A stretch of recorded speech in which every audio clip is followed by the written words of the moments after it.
wasi nyamie ye dadi eda wasi ye da wasi nyamie ye dadi eda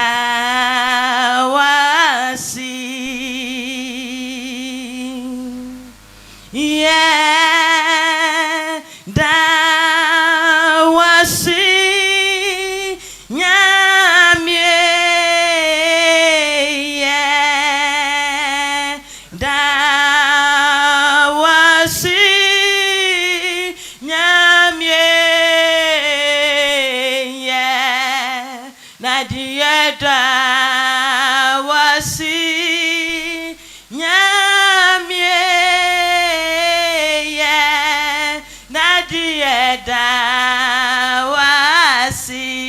Dawasi Yesu domi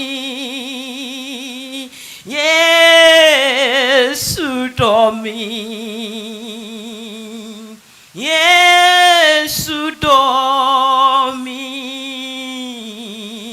odo so Yesu domi Yesu domi Yesu domi odowunsu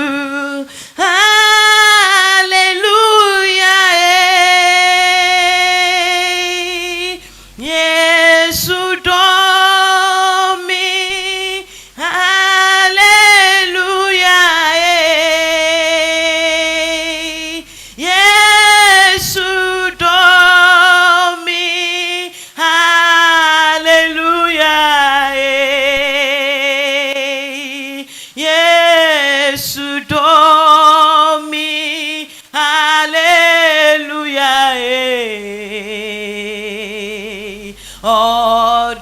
odowunsu hallelujah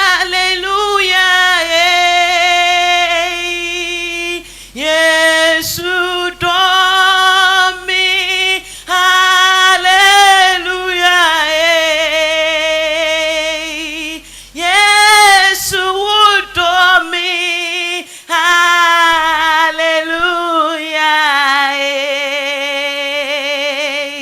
Yesu domi hallelujah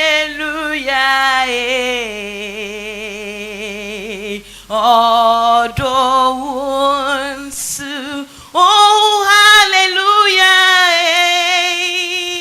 oh Yesu let's sing hallelujah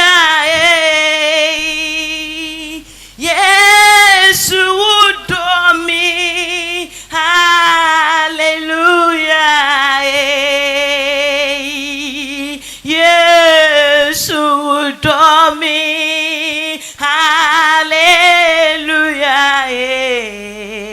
hallelujah odowunsu Jesus my shepherd brother friend my prophet priest and king lift up your hands and let's sing my Lord my life my way my end accept the praise I bring oh my Lord my Lord my life Lord you are away and accept the praise we bring oh our Lord our Lord our life our way our end accept the praise we bring. For the last time, my Lord, my life, my way, my end.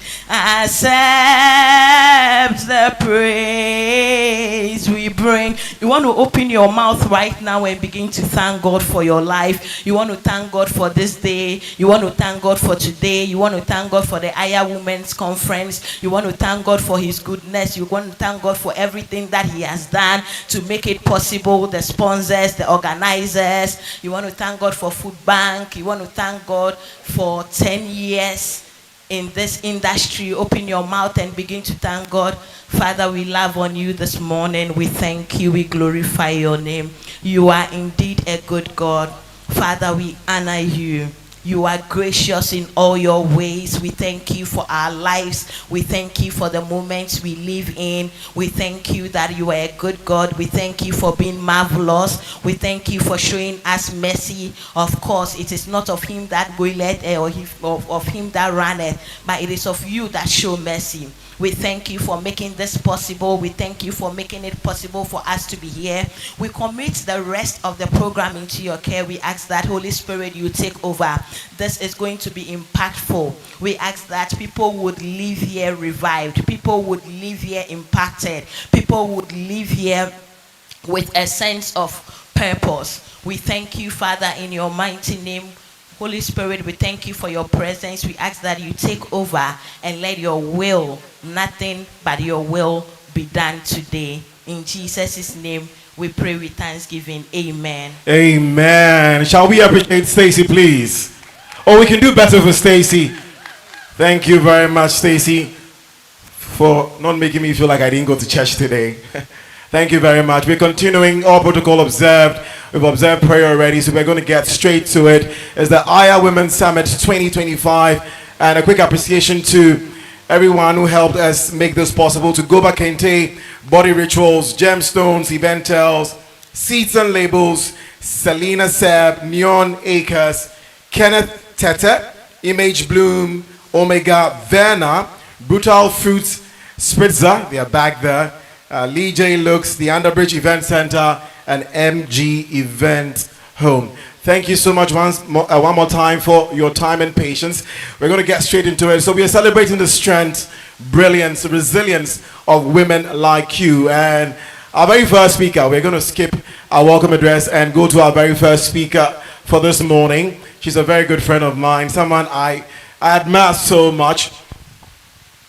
She is an innovation strategist, logistics leader, and a tech entrepreneur. Ladies, Elinam Abla Hogley. Let's find out. A quick look at her profile, please.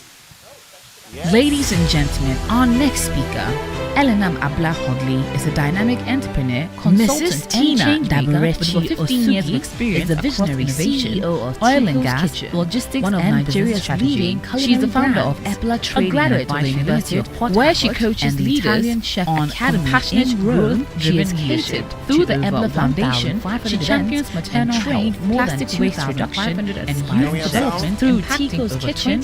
Tina has built a Elinam's mission empire that blends innovation, education, and visionary leadership, cementing her place as a celebrity for Elinam Abla Hogley from Ghana. Ladies and gentlemen, our speaker, Tina Dabarechi Osugi.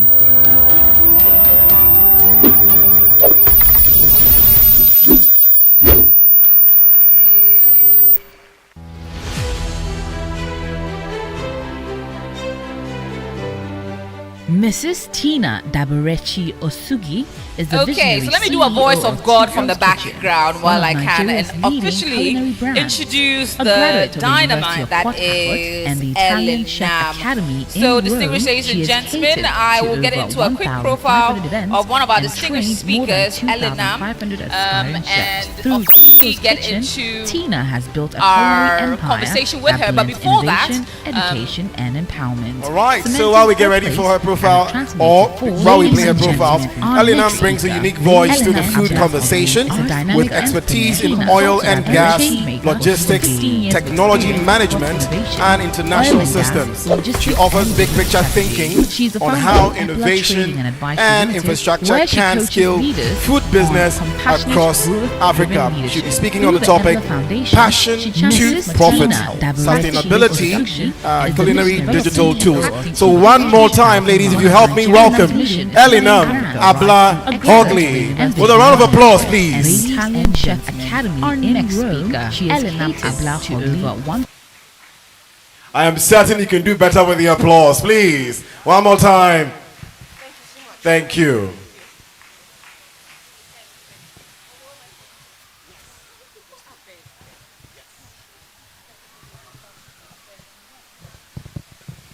Hello, good morning. Okay, this crowd. See, I need energy, so I can give you back energy. Yeah? So let's try it again. Okay. Good morning. Good morning. Last one. Good morning. Good morning. Okay, all right. So since I'm alone on the stage, I won't even sit down. I will just stand here and we have a good chat. Is that okay? I want to know the audience I'm working with today. So if you're a business owner here, please, can I see your hand up? A business owner? Okay, all right. If you're an aspiring business owner, can I see your hand up? Okay, aspiring. Okay. So from what I see here today, majority of my audience are business owners. So I'm going to talk from the business owner angle. Okay, because the same conversation, the angles are different. If I'm talking to employees, business owners, conversation. Hello? Okay, all right. So we're talking about passion to profit. I like to always start anytime I'm talking to business owners, especially when it's female business owners, with a story of another female business owner who operated her business in the 1950s to the 1980s. I know it's a long time ago, but it's a unique circumstance, okay? I don't know how many of you have seen the petroleum trucks, the tanker trucks with the name Lovely in the front. How many of you have seen that? Like on the front, they put Lovely there. You've seen it. If you watch on a daily basis, you probably see about 5 or 6 or 7. That's all owned by one business, right? And the story I'm coming to tell you now is how that business began, okay? There was this single mother of 3 in the 1950s. And in those days, you understand that being unmarried woman is a problem. Now, not only were you unmarried, you had the audacity to have 3 children. And not only did you have the audacity to have 3 children, you had the audacity to have 3 children from 2 different men. In the 1950s, when society was very, not very women-friendly, this woman decided that her and her children, 1, they will not be hungry, and 2, the children must go to school because she, unfortunately, was uneducated. What did she know how to do with her hands? She knew how to cook, and she knew how to sew. So during the day, she was a seamstress. And then in the night, she sold food in the market. Now, why am I starting from here? Because the topic they gave me to talk about is from passion to profit. And passion is usually the thing that excites you. The thing that even when it's going bad, even when the world is falling up against you, you find something inside you somewhere to keep going because of that what? Passion. So I tell people that passion pushes you through and gives you perseverance. That's what passion does. Unfortunately, passion doesn't give you discipline. I wish it did, but it doesn't. All it gives you is perseverance. That even when it's not going well, you might be like, I'm not interested, but you'll come back again because why? You can't sleep. The passion doesn't what? Let you sleep. And passion is usually the thing that you do so easily. Like it comes to you. You might go to an event, you see that maybe the table and this and that, you just go and arrange it small. Why? Because that's what your passion is. Is that all right? Are we okay so far? Okay, so that's passion. Her passion was in sewing, and she did it so well. But you know those days, sewing, how many dresses will somebody wear? Somebody will sew once a month if they are rich, once a year if they have an event, right? But then she realized that people always eat. Every day people eat, and this is the business I'm talking to today. People eat every day. So she also decided to add what? Cooking in the night. Remember, she had 3 kids and herself to take care of, right? So she didn't have a choice. She had to hustle. She chose what she was passionate about. In her diligence, in her passion, which is the sewing, she met a customer. That customer was the wife of a very important man. So she asked a few questions. And because she was diligent in her passion, meaning when they give her the dress to sew, she sews it on time. You will not come to her shop and she'll tell you that, oh, next week, oh, next 2 weeks, oh, next 2 weeks. If there were seamstresses here, I would have called you out, but today I'm talking to culinary people, so it's okay. But she was very diligent in her work. When they call her, she comes on time. She submits on time. Because of that her particular client trusted her. Do you understand? So she built a brand of reliability because she was so diligent in her passion. Then remember I said she also sold food in the night. When she was selling food in the night, she realized that, wait, we are using palm oil to burn the lamp. And it brings a lot of smoke. But I've heard that when you use kerosene, it doesn't bring so much smoke. So you see, she's sitting there and she's looking for what? Business. Why? Because she has given herself the target that her children must go to school. And to do that, she needs to have what? Money. Now the thing about profit, because another thing they told me to talk about today is profit. You can't have profit if you don't have cash flow. Sometimes, some of the business that you do, you don't like it, but you need to do it because why? That business brings cash flow.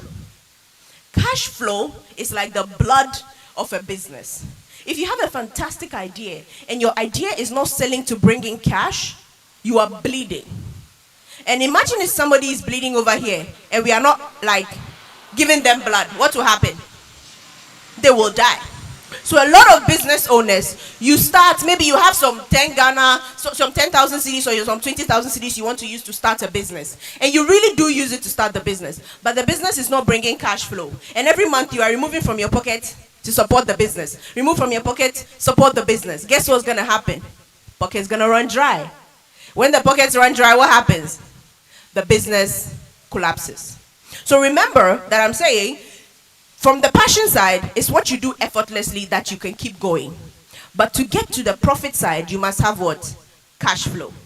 And as a business, you have to keep looking for the places where you can increase your cash flow. Are we on the same page so far?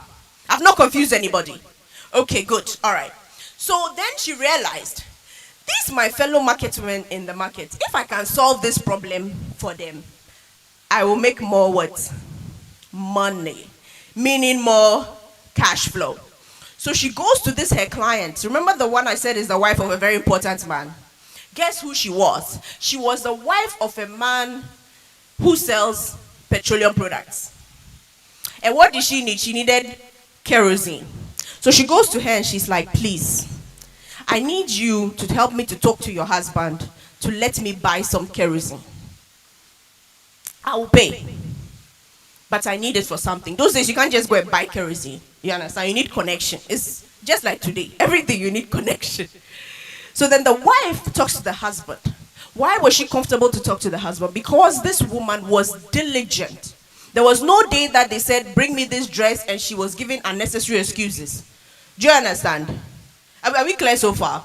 She had built a brand of being trustworthy. So then this woman was comfortable to introduce her to who? The husband. Because she knows that you will not go and disgrace me. Are we on the same page so far? Then she goes and she gets the deal. Remember that this person does not know how to speak English. This woman I'm talking about doesn't know how to speak English. It's the broken English and the, sir. But the people she's dealing with, let me shock you, are white people. The woman she was sewing for was a white woman. Her husband was a white man. And they gave her this kerosene. Apparently it was 2 gallons. Then she took it to the market. and convinced her fellow market women that if they use this one instead of palm oil, they will not be getting sick from the smoke. So they tried it. Obviously, you know those days you would have to give some free samples. As it is, we all know what free samples are about. And they tried it and they liked it. And from that single decision she took, the women told their husbands, and their husbands were what? Hunters. Hunters hunt in the night. They also need light. So they also told their husbands that her 2 gallons that she bought, she went and paid for the 2 gallons, ordered more, sold it, ordered more. Do you understand? She identified an audience, identified a need, started solving the need. So from her once a week money that she was getting from sewing, to her nightly money that she will get from selling food, to now her daily money she's getting from selling kerosene. So she's building cash flow. When that cash started coming in, that was when the dream she had that all her children would go to school started being realized. I've told the story. Now I'm going to tell you about sustainability.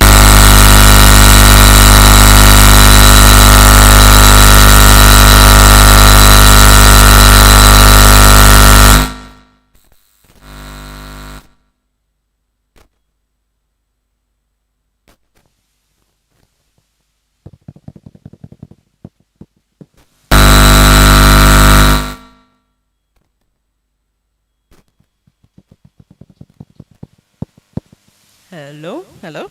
Don't worry, I'll tell the story. By hook or crook. So now I'm going to tell you about sustainability.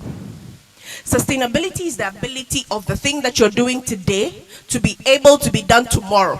That's as simple as it is, right? Whatever you're doing today, what are you putting in place that tomorrow you can continue doing it? That's all. Yeah? Now, as business owners, the risk that we take is that when we start a business, we center it around ourselves. Why? Because we have the passion. But to be able to be sustainable, I know people don't like hearing this, but you must build the business as if you're going to die tomorrow. It doesn't sound nice, I know, but that's the only way. Because as long as you build the business as if you will always be there, you will center it around yourself. Are we clear? And the reason why I say you must build it like you're going to die tomorrow is because you want to go and live as a business owner. And luckily for me, there are women here, you want to have time to go and take care of your children, get pregnant, get married, do something. Do you understand what I'm saying? So that's why you have to build in sustainability into your business. And sustainability must include the fact that you cannot be in charge of everything. Let me go back to the woman's story that I was telling you. So she starts selling the kerosene, but remember that her passion is what? Fashion. She didn't leave the fashion. This one is just cash flow. She didn't leave the fashion. So to be able to ensure that this cash flow doesn't go away, she had to put systems in place to ensure that her cash flow doesn't disappear while she focuses on her passion. Are we okay so far? So what did she start doing? Instead of going to go and collect the kerosene herself, she found, I heard, 2 young boys, bought them bicycles so that they can hang the gallons on the side of the bicycles, showed them where they can go and pick the kerosene from, and then negotiated with the people that when you see these 2 guys, they are coming from me, give them the kerosene. In 2 weeks, I'll come and pay. So now she no longer has to go and pick the kerosene herself. Then her customers that were buying from her, she starts introducing them. You see these 2 guys, when you see them, they are coming from me. Buy from them, give them the money. Please, are we getting it? You understand what's going on? Because why? She needs to be in the shop sewing and taking care of her 3 children that she has by herself in the 1950s. So now she's detaching herself from the business in such a way that when she's not around, the system works. And what was the system? Pick up the product, distribute the product, bring me the money. You see what I'm saying? So now when it comes to culinary, get the food stuff, make the food, distribute the food. Are you the one who is going to market to get the food stuff? Are you the one who is cooking the food? Are you the one who is distributing the food? If you're the one doing all these things, there's no sustainability in your business. Because remember, sustainability means you can die tomorrow. If you don't want the business to succeed after you, that's fine. The way you're doing it is okay. If you don't want to ever take a break and be able to sleep and say I'm on break for 3 days because I'm sick, then the way you're doing it is okay.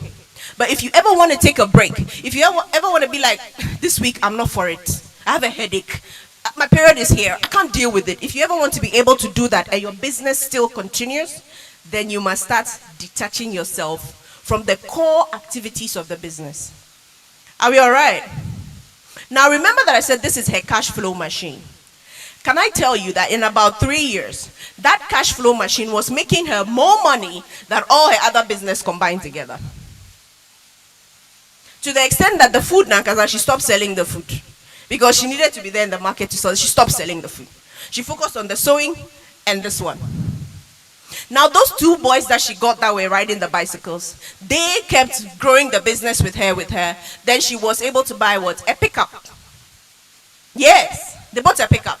Then when they bought the pickup, they put drums at the back of the pickup. And instead of selling to individual women in the market, she was now selling to factories. Because why? When the boys were busy chasing women in the market, she was able to go and meet with these factory owners and tell them that I can bring you kerosene.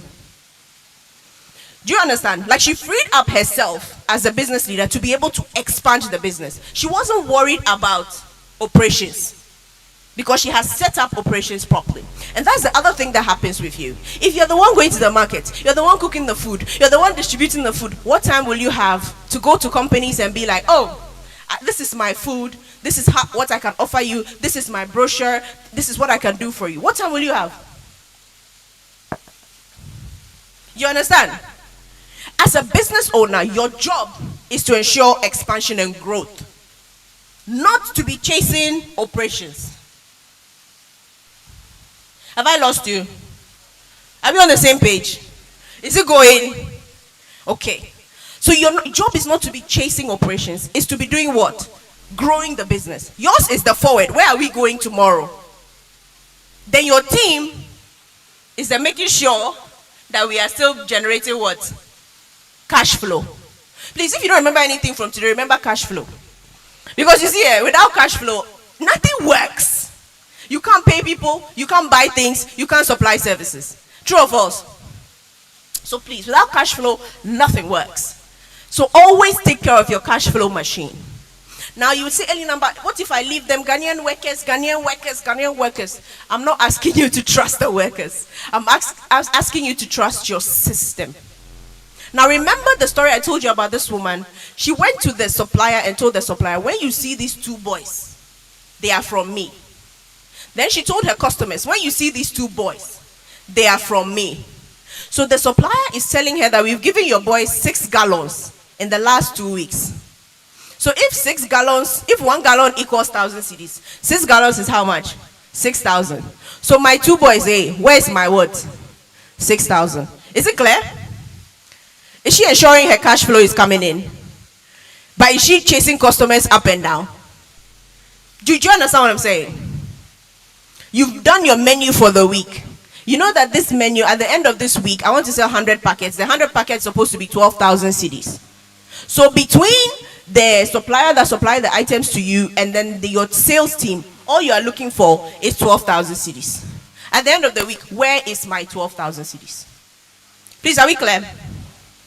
Are we all right? Until you have that system in place where you can sit here and be like, okay, supplies, this is the cost. Operations, this is the cost. Revenue, this is what came in. If I take this and take this and take this out, this is what is left. Until you're able to do that, you're not leading the business. You are running the business. And that's a problem for growth and sustainability. Because unfortunately for you and I, we burn out. We get tired.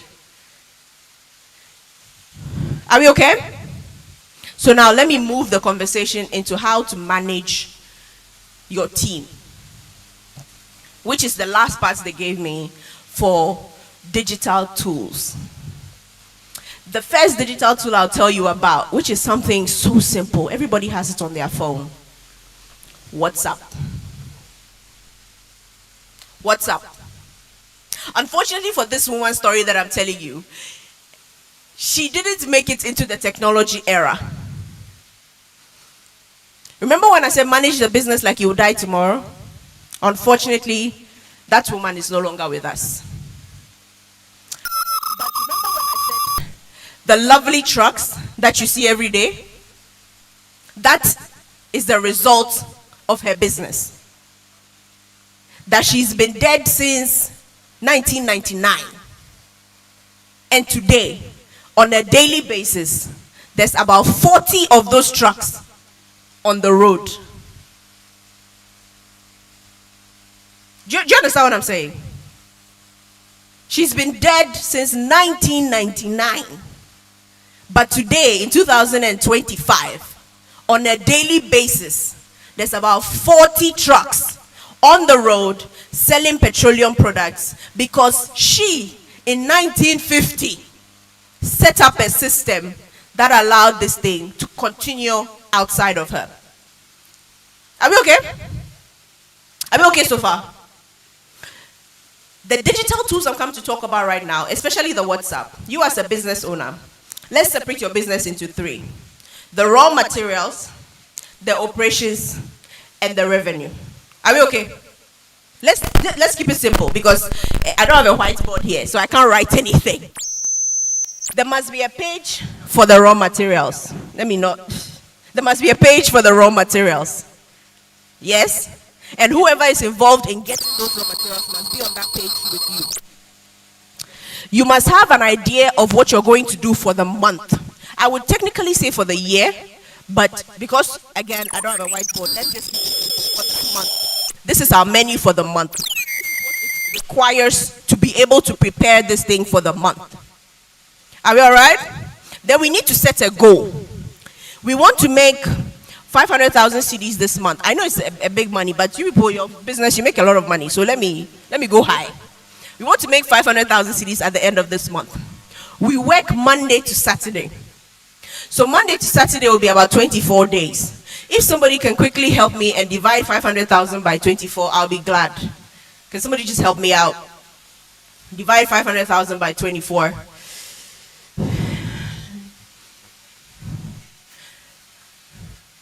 Let's say 20,000. So on a daily basis, you must bring in 20,000. Are we okay so far? Are we all right so far? On a daily basis, you must bring in, that means your sales team must sell 20,000. How much is your average item on the menu? Is it 100 cedis? Is it 80 cedis? Is it 20 cedis? You now divide that 20,000 by the average item on the menu, which is maybe your pioneer product, the product that everybody buys a lot. Let's say it's jollof and chicken, right? And it's 80 cedis. Now that 20K divided by 80 cedis is what? Somebody help me out.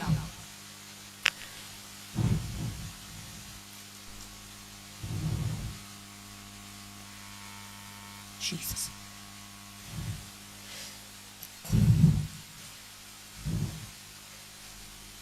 $250. So you must sell 250 packs a day. Please, are we on the same page? So now your sales team, their target is 250 packs of jollof and chicken a day. Are we okay? So as a business owner, all you want to be seeing when the reports are coming in is 10, 20, 11. This by 3 p.m. and you are at 100 packs. You know that there's a problem. Please, are we okay? Because their target is what? 250 a day. Are we okay? And that is what you are seeing on what? The sales page. That's all you are checking. You are really not involved. You are just checking. Are they meeting their target for the day? All right? Then the people who are supposed to cook the food, are they cooking the food enough? That's your operations page, because I'm talking to culinary people. Are they on time? Because if the sales team go and get order for 100 and you are delaying the sales team, there's no way the sales team will meet their target. Please, are we okay? So then you come to operations page and you are finding out, are they cooking on time? Are they on time delivery? What's going on? Chef, how far? What's the timeline? Okay, all right, thank you. You're gone. Yeah? Then now the people who are cooking, they can't cook without raw materials. True or false? And if you're going to be cooking, you guys, you meal prep at dawn sometimes. So the day before, that is yesterday, we've come to the raw materials page, right?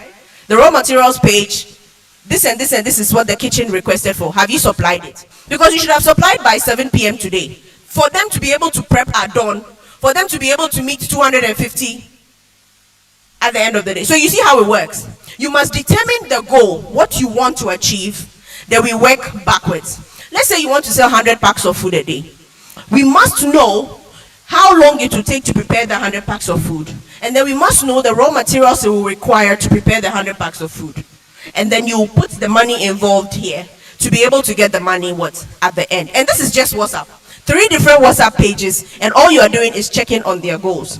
Don't put them all on the same page, because otherwise kitchen will be disturbed by operations. Operations will be disturbed by sales. You don't want that. Keep it separate. It also helps you with data collection. You know, sometimes you get an accountant, he'll come and say, oh, can I see your books? You didn't have any books. But because you had this WhatsApp page with all the data there, guess what? He'll be able to go there and get all the information. So like I said, today is not a long day for me, so I can't go into the details. But I've given you the simplest tool that I know that works. Whether the company is big or is small, this is how it is. You always must set the goal. What do you want to achieve? 100 packs of food. What does it take to prepare 100 packs of food, and how long does the kitchen need? What raw materials do we need? 3 different stages. Are we okay? All right? So this is the story I came to tell you today. To summarize it, your passion will take you through the challenges. Yeah, when the challenges hit you, when that 100 packs of food, you only sold 10. Do you get? Your passion will take you through so that tomorrow you will start again.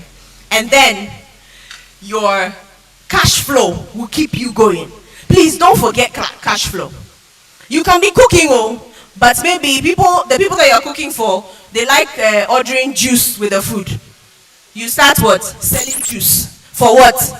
Cash flow. Are we all right? And then you keep your tools going so that tomorrow when you are sick, the business keeps running. Have I been able to satisfy your questions? Fantastic. Then I have to run away. Thank you so much for your time. My name is Elina. Thank you. Elina, you can't just run away like that. Please spare us 5 minutes of your time, perhaps for questions and answers. Thank you. Thank you so much, Elina. Wow. Passion to profit, sustainability, and digital tools. And would you all agree that Elina is a fantastic storyteller? Yeah. Brilliant storytelling, I must say. And what she said about the 1950s just brought my attention to something. So in the 1950s, like you said, I just saw this beautiful lady on the camera. Look at her. And I must also say that our head of production is also a lady. Our host is a lady. Today, we can see how ladies are blazing trails. And that is why a program like Iron Women Summit is very important. A few things I highlighted while you were speaking, just briefly. Diligence must accompany passion. So you can be passionate about something, but without diligence, people will not recommend you, people will not come to you. Those of you who, when we order food, it will take 2 hours before we will get our food. Please, be diligent. You also said you can't have profit without cash flow. I'm taking this away. And sustainability means the business should not be centered around you. Ladies, do we have some questions for Elina before she goes? My colleague AJ has a microphone. Feel free to ask some questions. This has to be interactive. We'd like to hear from you. She highlighted some digital tools like WhatsApp. I'm sure we will not behaving like our mothers who say, "Come now, show me WhatsApp, no mommy." Wait a day. Yes, as business owners and entrepreneurs, you must be able to handle some technology, some social media. Elina, I will ask you a question before everybody else. Now, in a world or in an era where the world is sort of globalized, everything is almost all around us. where does competition come in all of this? When what you're doing, you have somebody just next door doing the same thing. In the 1950s, you say getting access to kerosene is difficult. Yes. But now, people can access kerosene anywhere. So, what role does competition play in this, and how do you manage competition? Okay. So in terms of competition, you can't run away from it. As long as he exists, I have competition. That's just how it works. Not because we are in the same industry, but he's somebody and I'm somebody, and we can always do the same thing. So the question is, the person that we are serving, why would they choose me? Because the thing is, I can do something amazing and he'll see it and he'll go and do the same thing.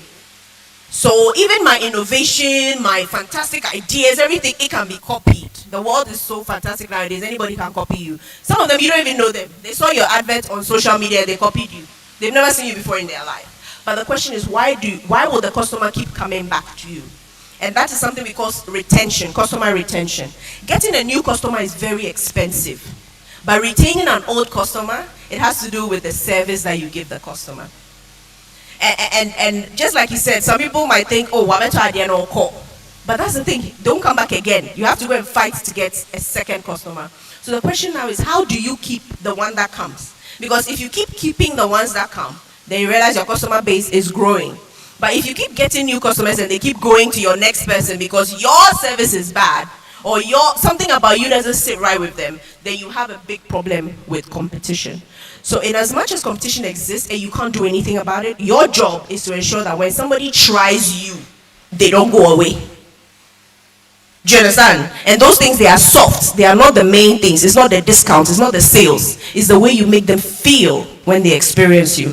So sometimes it's there, but forget about the competition and focus on the customer. How do I keep this person with me? Because no matter what I do, you see that my competition, they will copy me. But how do I keep this person with me? Wonderful. Round of applause for Ellie. Do we have any question before she leaves us? Anyone with a question? I guess not. Thank you so much. Elinam Abla Hogley. Thank you. Thank you. A round of applause one more time as she leaves. While my colleague AJ gets ready to introduce our next speaker, I'd like to remind you that the people who helped us do this must be recognized. And also, when it comes to coordination, let's give a big ups to Seats and Labels. Their social media handle is @Seats and Labels. Also, events decor is by Eventels. Backdrop is by Designed by JR_ on social media. Lighting and rigging, Gig Kits. Photography by Focus and Blair. Gemma Photography as well, Steve Morrison. Videography is by Ripple Effect GH. Our MC AJ Sapon, and of course myself at Godwin Nambu on social media. And our waiters, AB's Chill Ladies Box. and gentlemen, We'll highlight our more next of our speaker, sponsors Elinam and our Abla is a dynamic events organizers. entrepreneur, But now, consultant, AJ, and what change else do we maker with have? 15 years of experience At across this point in innovation, time, we're oil soon and to be gas, getting ready into logistics our and next business speaker, strategy. but also She is the saying founder a big of thank Ebla you to Trading some and amazing Advisory Limited, sponsors where she and coaches partners. leaders A big thank you to on Guba Kente, compassionate, to Wally growth-driven Bristol, leadership. Jack Through the Jones, Ebla to Foundation, Ventels, she champions to maternal Seats health, Labels, plastic to waste Selena reduction, Bebb, and Neon youth development Acres, impacting Kenneth over Teta, 20,000 Image lives. Bloom, Elinam's a mission big is to thank see you to Africa Omega, rise to through Ghana Mineral excellence Water, and visionary to leadership. Bruta Ladies Fruit and Syrup, gentlemen, to our Jacobs, next the speaker, Underground Elinam Center, Abla MG Event from Home, Ghana. and Good Gas Resources. And a big thank you to all of you for making time to be here. Today is going to be filled with such inspiring speakers as we just saw. Ladies and and gentlemen, a whole our lot next more speaker. right about now. But first, we'll go back into a little bit of music. At this point in time, we'll encourage us all to do some networking. The best part about it is we're here with some very incredible, very powerful women seated next to each other. Now, at this particular point in time, we cannot leave without at least exchanging one number or the other. So let's do a quick exercise. Ladies and gentlemen, or ladies, please get up, please get up, please get up. If you indulge me just a little bit, ladies, and let's get fraternizing just a little bit. We would like you to meet one person or the other, exchange a name or number, most importantly, how the two of you can work together. Typical example, my name is AJ, and I communicate, content create, do events, and occasionally idea or do ideation for a living. Now, to this lovely lady in pink, hello, what's your name? Ifo, what do you do? I'm into events. You're into events. Now, if anyone is looking for an event person to work with, Ifia is here and she'll do just that for your next event. And to our lovely lady in brown, Nanefwa, Nanefo, what do you do? I work with the bank, You work with a bank. What bank? Bank of Ghana. Bank of Ghana. We can't just walk into Bank of Ghana, so I'll leave you be. But at least for those in the banking industry, if you're looking for the regulator, or at least someone who works with the regulator, we have someone here who does just that. And a dazzling lady in red. Hi everyone, this is Aisha and I'm into FX trading and I own an electrical company as well. Hello. So we do everything building. I sell everything for building. Yeah. Now, how many of us are hoping to build our home by the end of the year? Amen. You Amen. don't have hope. How many of us are hoping to build our home by the end of the year? AJ, me. Aha, yeah, thank you. So now we have someone who we can go to for all our electrical works. Aisha, thank you so much for being here. And that's what we want to do right about now. Say hello to the next person. Tell them what you do and how you can also maybe share ideas, communicate, and as well connect from now or different points. AJ, I've got this beautiful lady here. I'd like to find out as well what she does. Hello. She's so shy. Hello. Hi, my name is Safwa, an event planner and decorator. Safa, could you say that again, please? My name is Safwa, an event planner and decorator. Events planning, Safwa. I'm thinking of my wedding soon, so I might call you. What do you think? That's right. Please, ladies, like AJ said, if you could rise on your feet, say hello to someone. Say hello to Let's one person. fraternize. Please, hi, my name is Godwin. Please be on your feet. I humbly ask you, say hello to someone, exchange contact, smile. You can hug the person. It's ladies. We're celebrating you women from across the continent. Turn to the next person seated next to you. Say hello to them. Share a card, share a contact. Get to know the other person, because at this particular point in time, you never know who is going to be your next business partner on that big idea. The next person you can work with to create a life-changing, career-changing, financially changing idea. And that could be the next person seated next to you. Absolutely. And I see you smiling and saying hello to the next person seated to you. Like they say in church, look at your neighbor and say you look beautiful this morning or afternoon. This morning. Have you told her? Tell them how beautiful they look this morning and exchange that contact. Absolutely. Aya Women's Summit 2025, celebrating the strength, resilience, and brilliance of African women. And now, ladies and gentlemen, it's time for us to move on to our next speaker. Ladies and gentlemen, she is a trailblazer who's redefined what it means to be a lead in the culinary experience. She is a visionary, someone who 10 years ago started off a company through an idea to do better, create better standards, revolutionize the food and culinary arts, and 10 years later, we are all here in one of her dreams. She's someone who is a go-getter, definitely aims to improve whatever it is that she touches, has gone on to create other experiences such as Chop Bar experience that has honestly changed the way we look, interact, and enjoy food. Ladies and gentlemen, it's time for us to hear from our host, the CEO of Food Bank, Christiana B. Dankwa, CEO of Food Bank Ghana. Let's take a look at her profile.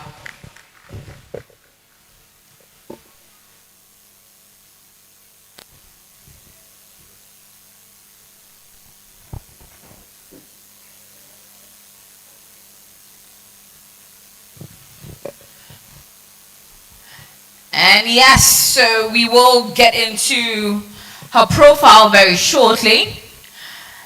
The lady that has birthed the dream that has made us seated here, or gotten us all to be seated here on a lovely Sunday afternoon. And ladies and gentlemen, another round of applause for our host herself, the one and only Christiana Dankwa. Let's take a look at her profile.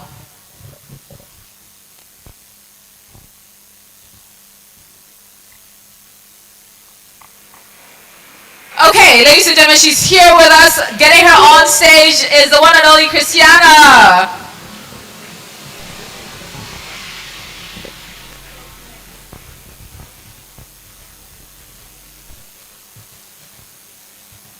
Hello.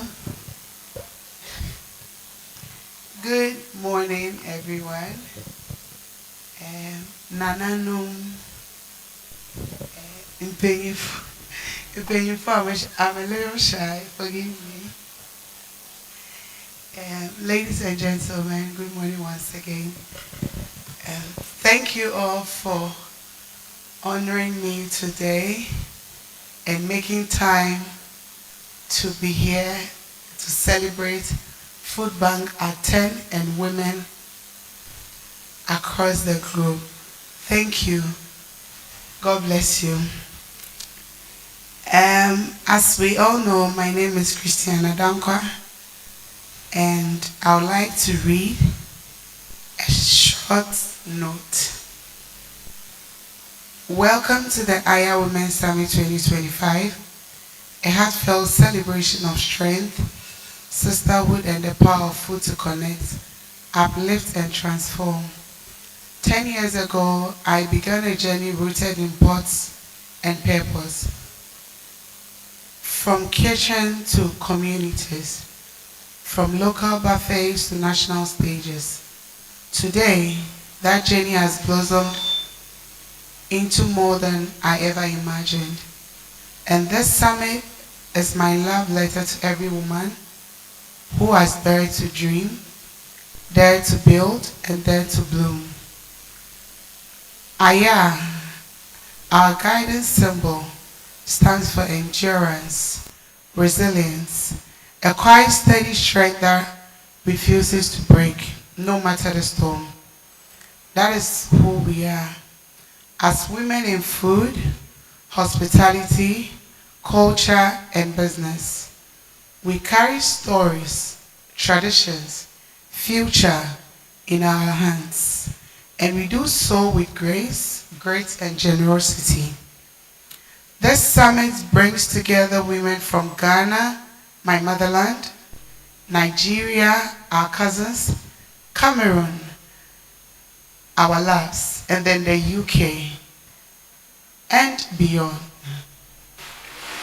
It is a space of learning, laughter, healing, and legacy, from master classes to fireside chats. Expect honest conversations, bold ideas, and a celebration of everything that makes us phenomenal.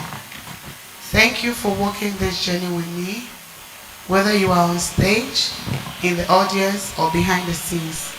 Your presence means the world.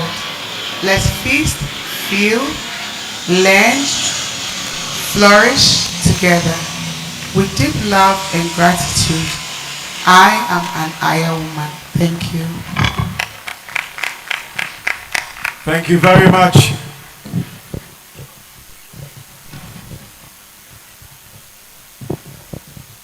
I don't like the way we appreciated our visionary CEO. Please, you can do better. Christiana B. Dankwa. There you have it. And we're moving on. We know time is fast spent, so we are moving on quickly. Now we're moving to our next speaker. Another lady that I admire so much. I used to work with. Most of you may not know. She was also an actress. I'm sure she stopped acting for some time now. Madam Sonia Ibrahim is a licensed therapist and mental health advocate. Our speaker, Sonia Ibrahim, is a trained therapist and passionate advocate for mental wellness, especially for women in high demand industries, like the food industry, I must say. Now, she sheds light on the emotional cost of leadership and entrepreneurship, helping women heal and lead from a grounded place. And she's speaking to us on the topic, mental health in food hassle, resilience in leadership. Ladies, please, with an ovation, help me welcome Madame Sonia Ibrahim. Ladies, do it better for your lady. Sonia Ibrahim is a writer, author, licensed counseling therapist, entrepreneur, actress, and passionate mental health advocate. She's deeply committed to helping women and children heal, grow, and thrive, especially those navigating the challenges of work, motherhood, and personal transformation. Through her work, she creates safe, empowering spaces where every story matters. Ladies and gentlemen, your speaker, Sonia Ibrahim from Ghana.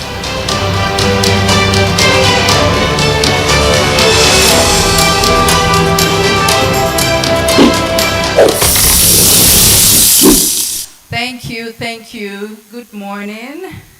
I am very, very happy to be here. I mean, when I heard what Christiana was doing, I was so excited because anything that involves women and children, no pun intended, my brother, but I love to support. Not because I have anything against men, but I'm a woman.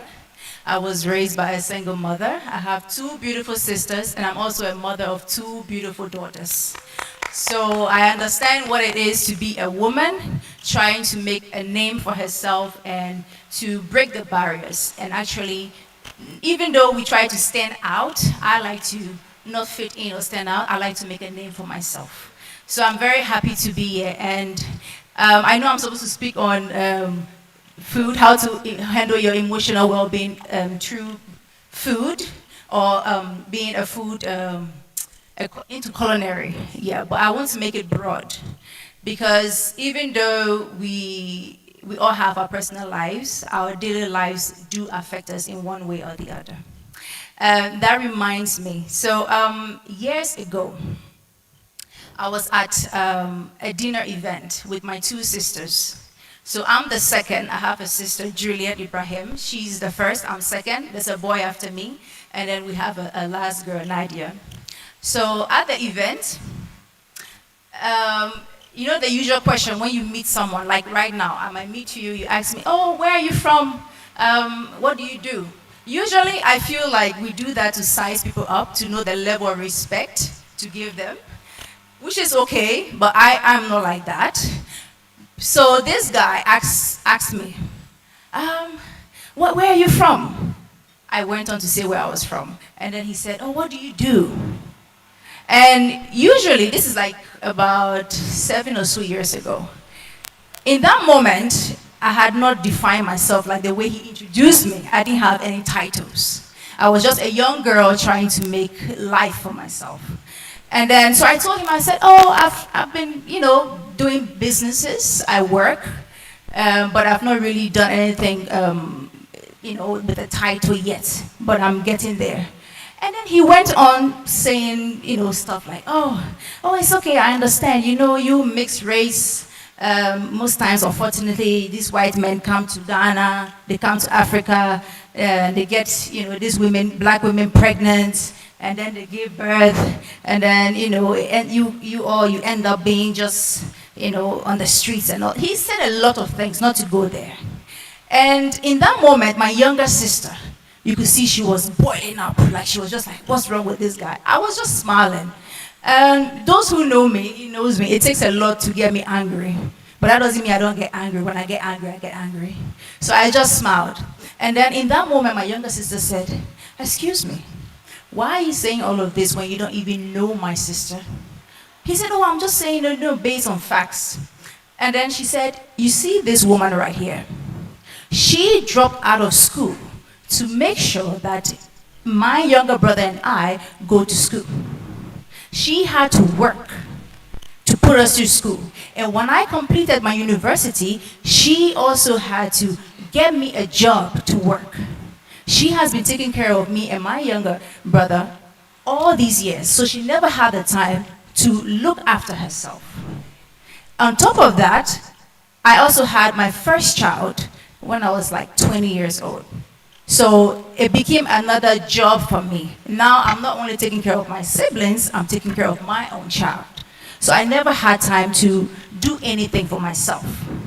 So it was in that moment, you know the shame, he had the shame on his face. He regretted what he said, but I wasn't embarrassed. More so, it gave me a boost. In that moment, I knew I had to make a name for myself. Even though I was street smart, trust me, put me anywhere, I will work.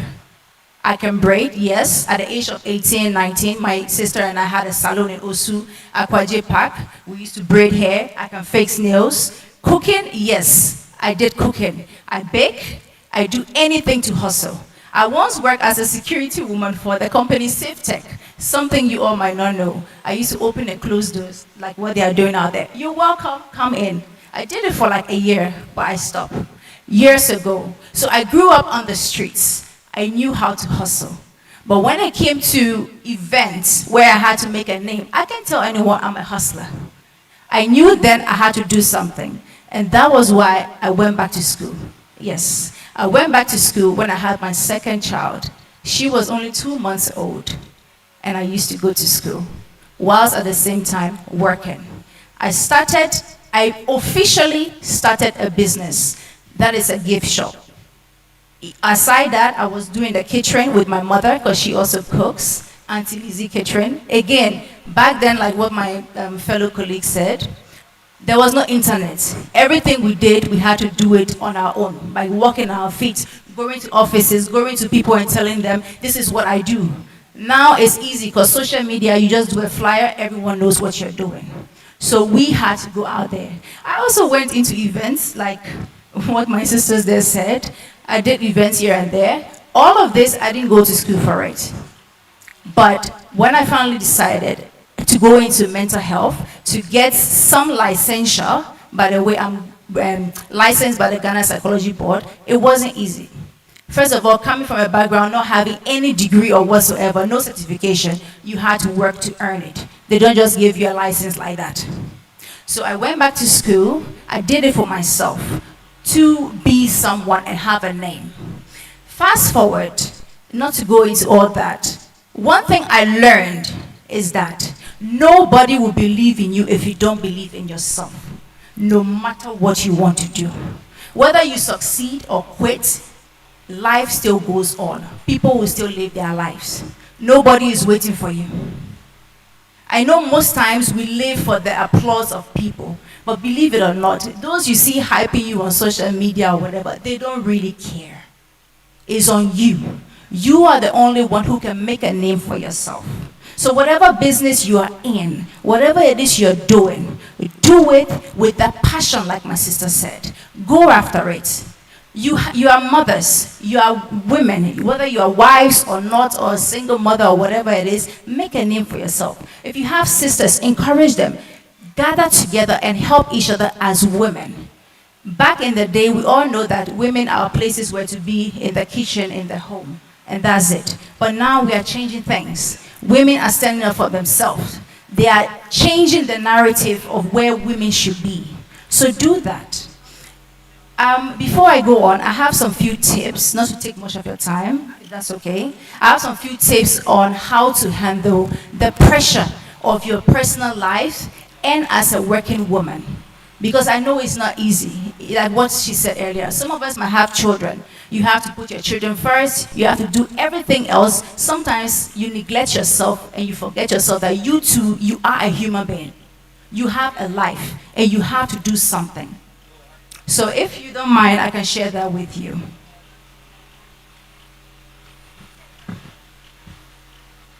So my first tip is throw away the notion of perfect balance. There is no perfect balance in life. Today you wake up, everything might go smoothly. That's fine. Tomorrow you wake up, everything is chaos. What are you going to do? Stop and cry about it or complain? No. You pick up, you move, and you continue. Life is not waiting for you. You have to go after what it is that you want. 2, define your own version of success. Everybody here have their own idea of what success is to them. Don't look at your friend and say, oh, okay, this person is, maybe they are doing this, they are successful, so me too, what I'm doing, I'm not successful. No, believe it or not, your success is somebody's dream. Someone is wishing and dreaming and hoping that they can get half of what you have. So define what success means for you. 3, learn to say no without guilt. And that's something I had to learn the hard way. You know, most of us are people pleaser. Everything, you know, you are asked to do, yeah, yes, yes, yes, yes, yes. Learn to say no and don't regret it. Put yourself first. Be selfish. I know it might sound like, yeah, you know, you are being selfish. Yeah, I'm selfish sometimes when it comes to my well-being. I am selfish. I put myself first because if I am not filling in my own cup, how can I fill in other people's cup? If I'm not okay, I cannot give to you. Do you understand? So be selfish and learn to say no, but in a very respectful way. 4, make time for yourself. Exactly what I said in number 3. Make time for yourself. I have some friends who are workaholics. They wake up in the morning, get the kids ready for school, go to work, come back, do this, do that, and then in the evening, there's no more time. They have to prepare for the next day. What are you doing? What are you doing? Do you love yourself? Do you care about yourself? Protect yourself. Your health. Health is wealth. You can have all the money in the world, but if your health is not good, it's pointless. I know a lot of people who are spending money daily just to get themselves well. And believe it or not, I do counseling. I do therapy sessions. I work at a clinic. You'll be amazed the amount of people who come in. You'll be wondering why they have everything. Why are they coming here? What do they want? Why can't they use their money to buy, you know, whatever it is? But it's more to that. And when it comes to mental health, what we think affects how we feel and how we act. So don't think that, oh yeah, I'm fine, my mental health, I'm walking around, I'm okay. No, no, no, no, no, it doesn't work like that. Just the stress alone in your daily life can affect you to be productive in every area of your life. And number 5, build your village. Build your village in the sense that you are not an island. You can't do this life alone. I understand we have a lot of trust issues, confiding in people, getting close to people, but you cannot live like that. You can't go around not trusting anyone. I mean, you can trust people, but have your limits. But you have to get that village. You need to have people around you. Build a network. I like what AJ did earlier. She said, get up, mingle, network. Networking will get you places. You can't just come and then you sit down and you expect things to come to you. No, don't be shy.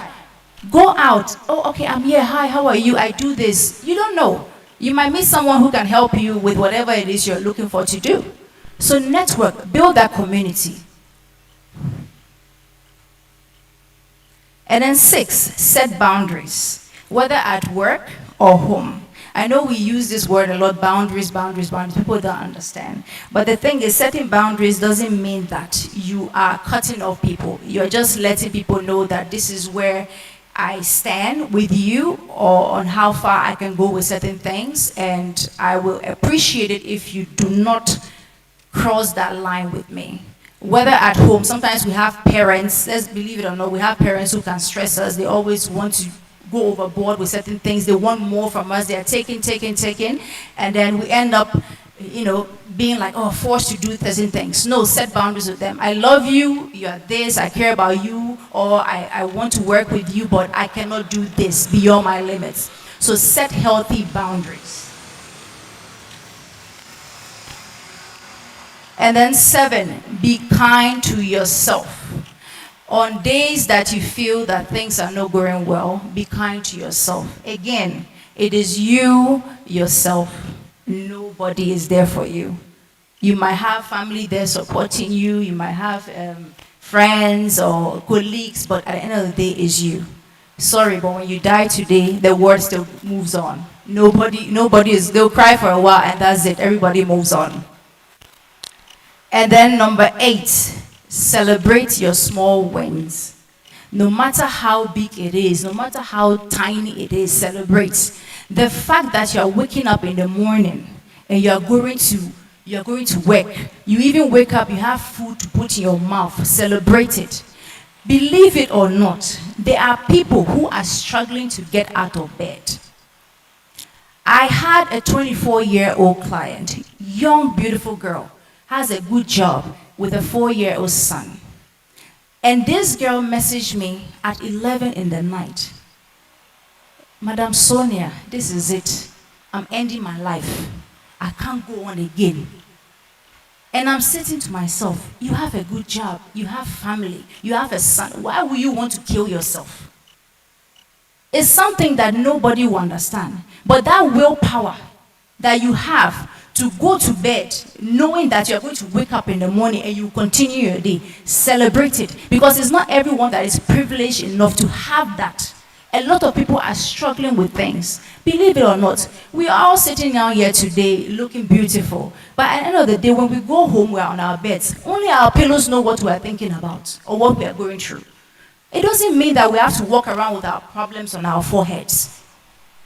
But we need to be grateful for what we have, the little. Stop comparing. Godwin mentioned earlier about competition. The industry is big. I don't see competition in whatever I do. What I see is an opportunity to learn from someone else who is doing similar thing like I do. So I learn. I told you I was doing events. I asked people, oh, you do events? Please, how can I do this? I'm so eager to learn, no matter what anybody is doing. So put yourself first. And not to talk much, one thing I want you to do is that as you put yourself out there in life, as you are breaking the barriers as a woman in whatever work you do, remember that there are younger people looking up to you. Whether it's not only your daughters, it can be your sons, your nephews. Women, we have that power to groom the kids into the way we want them to be, into better men when they grow up and into better women when they grow up. Let us encourage each other, support each other, like what Christiana is doing. I told her I'm really proud of what she's doing. She's not just celebrating herself, but she brought other people to come and celebrate with her. People who are in the same field with her, because she understands there is no competition. It's only unity to get to where you want to get. So if you don't mind, I would like us to make a short pledge to, hello? I would like us to make a short pledge. This is for yourself. You are pledging to take care of your well-being. Can I have your right hand on your chest? I am worthy of rest. I am allowed to feel. I give myself permission to pause. I choose to care for my mind as much as I care for others. Today, I pledge to be kind to myself, to speak gently to my soul, and to honor my journey one breath at a time. Thank you.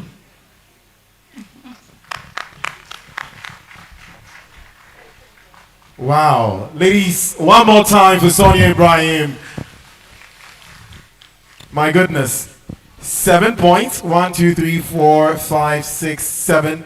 7 beautiful points. I don't know about you, but thank Chris for this summit. I am getting free consultation from a therapist. I hope that, just like me, you will go home, write these things down on a piece of paper, paste it somewhere, and remind yourself every morning to throw away the notion of perfect balance, for there is nothing like it. Define your own version of success. Learn to say no without guilt. Make time for yourself. Build your village. Set healthy boundaries. Be kind to yourself and celebrate your small wins. Thank you so much, Sonia, for this. You're welcome. We're going to open the floor for questions as well. While we're doing that, I'd like to appreciate Lady Sonia. You know, for a long time we've said that women are the weaker vessels. I have grown in my 35, 36 years on this earth to realize that women, that's not my age by the way, women are really not the weaker vessels. You are amazing. Physically and mentally, what women handle, I can't fathom. I don't know how you guys go about it. So I'm very grateful to have you, a therapist, a licensed therapist, here to teach us some of these things. Do we have some questions for Sonia? And Sonia, while AJ is going around with the microphone, my question would be, since you have a lot of people come to you as a therapist, what would you say is the common mental health challenge among women? I think I would say is the fact that women are trying to find themselves. Most times I get women coming to me and the issue is either they are married or dating, and one mistake women do is that they build their lives around their partners and they struggle a lot to find themselves.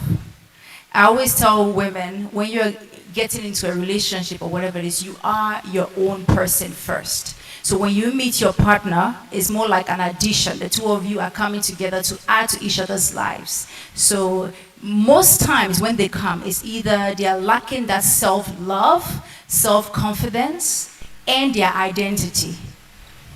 Wow. Thank you. Thank you, AJ. Do we have a question, please? Aya Women Summit, we really want you to... Don't be shy. Ask me anything. We want you to ask questions. Yes, a round of applause for the lady over there. We have a question over there.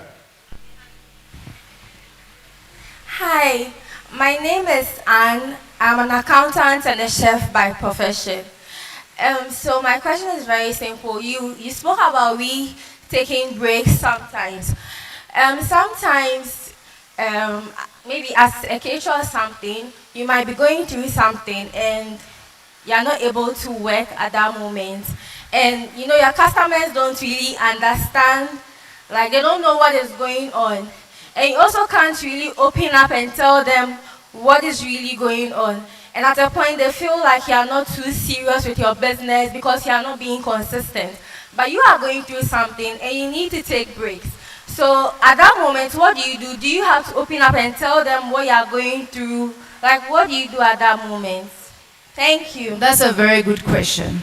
Okay, so first of all, you don't owe your customers explanation about what you're going through personally, unless you have that relationship with them where you talk about your personal lives. One thing I will tell you what I do, okay? Don't forget, even though I'm counseling, I'm not just doing that, okay? I have days that I do online sessions and in-person sessions at the clinic because I have other things that I do. So there are times that when I'm overwhelmed and I can't take on any clients, believe it or not, my phone will be ringing every single day, messages coming in. Everybody needs help. What I do, even with my personal life, my family, is I tell them I'm not working right now. I'm on a break, maybe 2 days or 3 days break. I will get back to you when I can. I know you need me right now, but I can't be there for you. Like what I said earlier, you can't fill someone else's cup if your own cup is not filled. That's where being selfish comes in. You're being selfish to protect yourself. Unless you need the money for, personal stuff, then go ahead and do it. But if you know that you don't need the money urgently, you just tell your clients, I'm sorry, I can't be there for you right now, but I'll make it up to you. I'm going through some personal stuff at the moment, or I'm occupied with other things. Short like that. Do you understand? And if truly they understand, most times they might not. They will definitely come back. Okay? Remember, put yourself first. Because imagine you cook or you are cooking and you are not okay, like you said, you are sick or something. That food might not turn out to be good. And they will complain, oh, the food wasn't nice. Do you understand? Because you're not giving 100%. So it's best to just back off and say, I can't work right now, or I can't be there for you right now. Even in your personal lives. As a friend, I do tell my friends that sometimes. I know you need me right now, but I can't be there for you the way you need me to be there for you. And they understand because they are my friends. I hope that's okay. I think there's a question here. Sonia, who does the therapist talk to when you're overwhelmed? I love that. Thank you. So we do, I have supervisors, I have people who've been there years before. So what we do is we call it the self-care therapy for one another. So when I have my own stress, I'm better equipped to handle them. But sometimes when it's overwhelming and I can't do it on my own, I do speak to one myself, who is a colleague. Thank you. It's the same question I asked Masseuse. I was like, who massages you people? He said, my colleague. So I guess you help each other. Nice. Any other for Sonia, right? Yes. Sonia, mine is not a question. I just want to let you know that your story has really inspired me. And I really see a woman of valor sitting right there. And very courageous and very inspirational speech. Thank you. Thank you. I appreciate it. Okay, I have a question. And I would ask on delegation. For some people, I can speak for myself, sometimes you feel the need to get it done yourself. And you feel like no one can do it as well as you. Now, how do you work towards delegation? Or how do you get better with delegation? Do you ever get better with delegation? And what is the trick for it? Okay, so that's where, when you're a perfectionist, like you said, you feel like whenever you do something, you're going to do it better than someone else. And what I do, I'll give you a story. So my mom's 60th birthday was in February. Like I said, I do events. And I literally coordinate everything. So at this point, I knew that I had to be a daughter in that event. So what I had to do was to put myself aside and say, you know what, I'm trusting someone else to do this. Do you understand? At some point in life, like I said earlier, you're not an island. You might be good at what you do, but you have to give someone else a chance to prove themselves. That's uplifting each other. And she did an amazing job. I never went there. I think it was an hour before the event, before I showed up, just to make sure everything was in place. And it was okay. Did I regret it? No. So at some point in your life, you need to allow other people take that chance to do what it is they do, even if you're good at it. On that note, any more questions? One more over here. Thank you very much. My name is Elsa. I'm into project management and I'm a chef to my profession. I'd like to ask, in the society we live in, women are seen or supposed to be soft, but as a woman who is into entrepreneurship, you sometimes have to be very stern. How do you find that balance between being a feminine woman and also leading in whatever field you are in? Being a feminine woman, I don't know if you see the way I'm talking. I am feminine. Do you understand? When I sit in a room with 100 men, I use that feminine energy to get what it is that I want. You don't have to be aggressive just because you're an entrepreneur. Go after what you want, but be aggressive in a subtle way. Do you understand? You have to go, like what you said, an entrepreneur. I'm also an entrepreneur. Do you understand? What I do, first of all, I do not let anyone change my stand of who I am. I am Sonia. I know my worth. I know my value. So if I want to sell that to someone else, I do it the way I can. I don't do it just to please or, sorry to use suck up to people just to like me or want to, use my service. I don't do that. I am my authentic self. I am who I am. So you use that.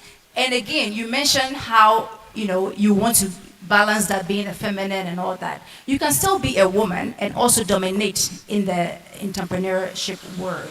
Do you understand? You are building your brand. You know what you have to offer. So you offer it with the woman, being the woman that you are as a person and not changing anything about yourself. I hope that was okay. Wonderful. We have one more question over. I'm not sure who. All right. Hi, Sonia. Hello. My name is Fona Basi. I'm a Nigerian, Tasty Port, Ghana. I do business with my husband, and it's a bit difficult trying to balance. Most people see me, I'm the face online, and my husband wants to be at the background. He chooses to be at the background. But then when I'm out here, and most people advice, or most women I meet, they're like, you're trying to do too much, it's like you're overshadowing the man. Can you just let him step out a bit? And then I try to balance that. He's not complaining, but I feel like is my energy too much? Secondly, how do you handle demonic customers? Like, I'm sorry, like customers that complain and they are coming back. They complain, you try to correct it, they're back. You complain, like you're correcting the complaint, right? And they are complaining again. Maybe today is too much salt. Tomorrow they'll tell you, why is there no salt? Next tomorrow, and you really want to stop doing business for these people. And then the person keeps coming back. How do you come out of that relationship or business with that client without offending the person? Just because I've tried to like politely say, ma'am, I'm sorry, I don't want to cook for you again. And then either the husband orders or the daughters order, but the same person keeps coming back. Is she trying to like mess with my mental health? Because sometimes I'm worried. I'm worried. It's okay. Thank you for the question.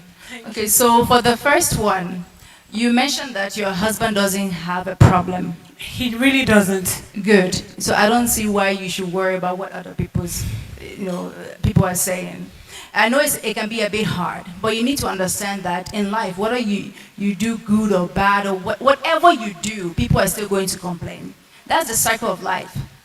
It's a duality of life. There is good, there is bad, there is positive, there is negative. What are you going to do? Not everybody can be positive. Not everybody can do good. So to have balance in life, you have to be ready for the negative part as well. So what you need to do is to shift your mindset from whatever they're saying. For me, it's like when I hear things like negative things like that, it's like it's coming yet, going out the other. I can't be bothered. It doesn't move me. What anyone else has to say about me doesn't move me. Do you understand? And you know for a fact that your husband doesn't have a problem.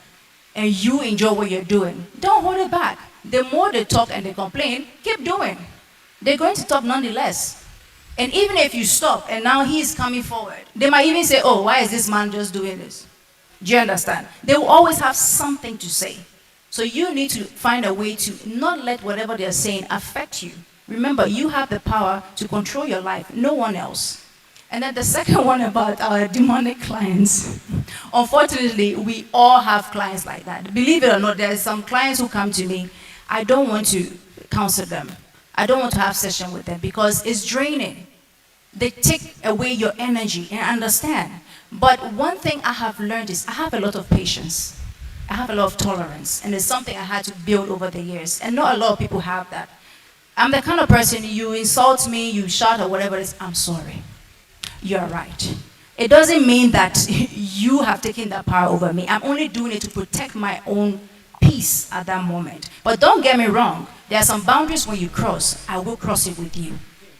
Do you understand? That's why I mentioned set healthy boundaries. You said you've told some of them that you don't want to work with them again, but they keep coming back. That means at the end of the day, like I said, they are complaining, but they're still coming back. Do you understand? So what you have to do is to protect your own peace in that moment. Whenever they complain or whatever, I'm sorry, ma. Sorry will never take anything from you. It doesn't mean that they are right and you are wrong. Nope, it's just ending the conversation there. Don't go trying to explain yourself back. You already know. No matter what you do, they will complain. I'm sorry, ma. I'm sorry, ma. They will even be shy and keep quiet. At some point, she or he will give up complaining. Do you understand? Thank you. You're welcome. Well, ladies, we cast out every demonic customer in the name of Jesus. A round of applause for Sonia Ibrahim. Wow, what a beautiful session. Thank you so much, Sonia. Thank you, thank you, thank you. It's still the IS Summit 2025, celebrating the strength, resilience, and brilliance of women across the continent. AJ Akwaku, on that point you made there, it means you should trust me more, okay? Trust me more. I definitely will, but ladies and gentlemen, another round of applause for our phenomenal speaker, Sonia. And we'll move on very quickly to our next speaker.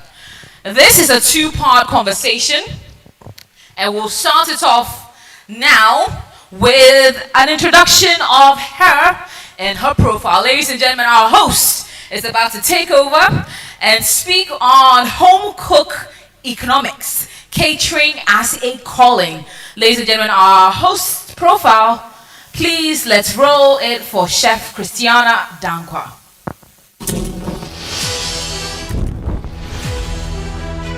Ladies and gentlemen, let's meet our host for Aya Women Summit 2025. Christina B. Dankwa is the award-winning founder and CEO of Food Bag Catering Services, creator of Shop Bar Experience, and head chef at Kula Bistro. A trailblazer in the Ghanaian hospitality scene, she's known for blending tradition with innovation, serving presidents, brides, and brands alike with her signature flair. Christiana also leads Ghana's largest food festival and has earned multiple accolades for her influence in entrepreneurship. Now pursuing culinary studies in the UK, she continues to mentor and inspire the next generation of African food visionaries. Ladies and gentlemen, our host for Aya Women Summit 2025, Christiana B. Dankwa from Ghana. Let's meet our host for Aya Women Summit 2025. Christina B. Dankwa is the award-winning founder and CEO of Food Bag Catering Services, creator of Ladies and gentlemen, let's meet our host for Aya Women Summit 2025. Christina B. Dankwa is the award-winning founder and CEO of Food Bag Catering Services, creator of Shop Bar Experience, and head chef at Kula Bistro. A trailblazer in the Ghanaian hospitality scene, she's known for blending tradition with innovation, serving presidents, brides, and brands alike with her signature flair. Christiana also leads Ghana's largest food festival and has earned multiple accolades for her influence in entrepreneurship. Now pursuing culinary studies in the UK, she continues to mentor and inspire the next generation of African. Ladies and gentlemen, make it louder, louder, louder. A true visionary. Welcome, Chef Christiana. How are we feeling? I mean, you dreamt of doing Aya Women Summit, and today we've all gathered here, an impressive array of amazing women all gathered to have good, safe, impactful conversations. How did the idea, okay, let's take it back to the beginning. Since we're talking on home cook economics and catering as a calling, how did you know that catering was your calling? Okay, I've lost my voice a little. I mean, I've been shouting right now.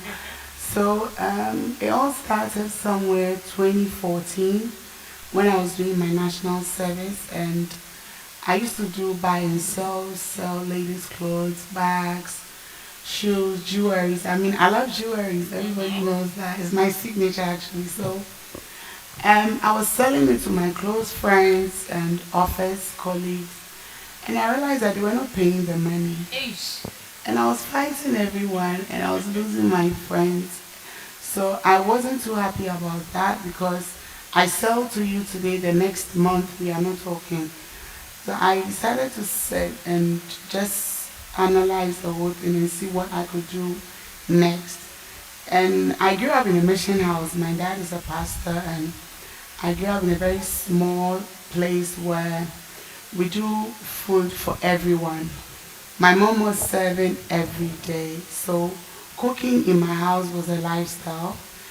And I realized that I make good meals even when I was young. When you give us money to buy food, I do small buying and I make my own meal. And I used to do stuff for my friends, I used to do stuff for my friends' birthdays, and they go like, oh, you can sell, your chicken is good, your rice is good and all. So when I realized that the buying and selling wasn't really working for me, I decided to just switch and then do something, because when it comes to food, you have to pay before you get served. And I wasn't going to fight anyone to, eat.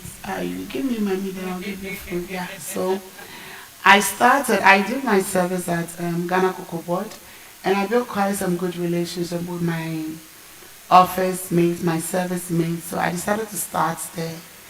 And then small, I mean, I lived in an apartment. So I was doing it all by myself. And later I got 2 girls who lived downstairs to help me. And when they come, the food they take back home, it was costing me too much. So I was running shifts for them. Like, okay, you come one day and the next person will come. So after, I'll just package them, put them in ice chest. So I had a friend at Cocoa Boy called Rahel. So Rahel would take the orders. I'll do a menu, send it to her. She'll take the orders, and then I'll go and sell. Sometimes you make good sales. Sometimes you make bad sales. Sometimes you leave some and you eat it yourself because, I mean, you don't have anyone to buy. My biggest challenge then was I was doing too much on my menu. So I could get maybe just one person ordering for maybe banku, okro, and I'll make it. And after I have a lot left, and it was like, okay, so why not get a restaurant, something that maybe after you sell to your regular customers at the corporate space, you can still sell. So I called my first restaurant at Audumi Runabout. It was a single shop, and I did a little extension outside with a canopy. So I was selling rice. I used to cook like 5 kg Gino rice, and then a half jollof, half fried rice. My first 3 months was good. I mean, it's new business. Yes. I was getting some customers, and all of a sudden, everything changed. Then it was, I think they were doing a week promo where you sell, charity something. So when you sell a week, you donate 10 pesos to Kolebu Cardio Center. Yes. So I was using a week just to support it. And it got to a time where I'll just sell a bottle of water and vitamin for the whole day. Wow. Yes. And the rice will be there. Then I'll be crying, is it that the food is not good? And also, it became so frustrating that I just got up one day and said, well, this is not for me. But then one thing that I used to convince myself to stop that was I was cooking from home and serving at the space because it was just a single shop. I thought maybe I needed a bigger space to cook varieties or do more for people to see me do the stuff. So after about 6 months, I got a bigger space right behind the old place, and then I did a bar, I did a kitchen and a small lounge, which was also doing well until ECG came for my meter. Wow. Because apparently the person that was there before me did some illegal connection I didn't know. And they were not listening. They told me I should pay 7,200 then. That was 2016. Wow. I said, so I went to their office to negotiate. It didn't work. So I was losing interest gradually and I stopped. And I came home. So I would just eat and sleep and just watch movies. Then one day, a friend told me that, the husband is in Kumasi now, so they want me to do some soups and stews for him to keep. I had an Instagram page then, so I did that and I posted on my Instagram. And I was getting a lot of calls. Like, they want to order and keep in their first. Then I can still work from home. Then Sammy Barnes' wife, I didn't know him then, she called me that the husband's birthday, they want a basket. Then they were doing only breakfast baskets. But she wants me to add some meals. So a lunch basket. Like a brunch. Yeah. And I did that and I was getting a lot of orders. So I said, okay, I don't really need a restaurant to open a space or a stationed business. I can work from home. So gradually, I started getting some followers on Instagram, and I used to post a lot. Like every little thing, I'll put it there. When I'm making the stew, when I'm packaging. And then I'm not a trained chef. The truth is, I did business admin. I'm an HR personnel. So I was struggling with a lot of recipes, especially the pastry. Even so, I'm not good with pastries. You bring it up and I'll run away. So I was buying from La Galette their pastries, then I'll add it to my meal. Then I'll go to Melcom, buy the drinks, and I'll make the box. Then I'll post. So one Mother's Day, I posted I was going to add a card, and I had an order for about 160 baskets. Wow. Yeah, I made some good money. And after that, I started seeing myself doing it more because now my interest in the whole catering business has grown, and I wanted to give it another chance. So I got a booking, and the bride was so difficult. So when she said something, I could relate. I mean, she was so difficult that she said, I don't want anything Western. If I see anything Western, food bank, I'll sack you from my house. Wow. And the father called me, so she's an only child. So I was so confused. I didn't know what to do. And me being I'm an Ashanti, me being a Kumasi girl, I was trying to do something different. So I just prayed and I told God that the way this girl and the father is threatening me is kind of maybe half. So if I'm not able to deliver and they come after me, how am I going to pay? So I was in the house one day thinking about it, and I was just praying, and I pray a lot about my gigs though. So, and then I just got a picture where there was live banku, live soup. You know, there's a place in Kumasi called Patasi Fifufu. So I got that picture. So I just got up and I called my friend Nani Kia then, and I said, Kia, I know what I'm doing for that girl. I think I'll go very local where everything will be made live. But I didn't even have the resources. So my driver, it wasn't my personal driver, but I had a guy that used to pick me to the market, took me to London town, is in Accra, around the beach area. And I went to buy meat because the numbers were huge. It was like 400 people. And when I was entering, I saw some big daddy sen. So I went to the woman and I said, oh, and she said it was 650. I said, do you rent it? She said, yes, she can rent it for 60 cedis. I said, oh, I want the people that will do the banco for me, not you. She has some girls, but she'll have to go and see where I live and all that. So she gave me 3 girls, and they came to help me. And then I came up with this chop bar concept. And I did it at the event with Pepper to Abokuma. And that I saw a lot of people capture. Me, myself, I didn't even know what I had done. I thought I was just trying to be creative. Right. But I didn't know people fell in love with it. And then they were tagging me. Some people were sending it to, do you know this caterer? I wanted for events. That means I'm yeah, and then, you know, I became a superstar through Banku and Kukumite. Yeah, so I was getting a lot of messages about that setup. But you know, one thing about our work, people will love what they see. But sometimes, not just their budgets, their numbers. I did that for 400 guests, so it was okay to have those big pots.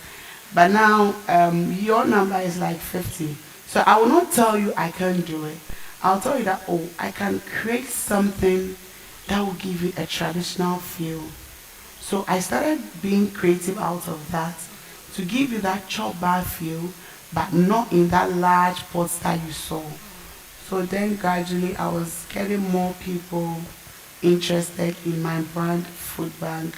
Met a few or couple vendors who were also recommending me. I built some family and relationships through that process. I mean, that journey of doing this. So, because it was new. Nobody had ever done it at an event. You know, at first, when there's even a local meal on the menu, they serve it at the back. Right. And then it's never in the forefront. Yes, because fufu krabi diaudi and all that. But it became a thing, and I saw that other vendors were also doing it. In fact, I got angry. I thought it was my crab. Oh yeah, I was very bitter about it. You know, then I was young, very naive. I thought that it was some sort of a competition.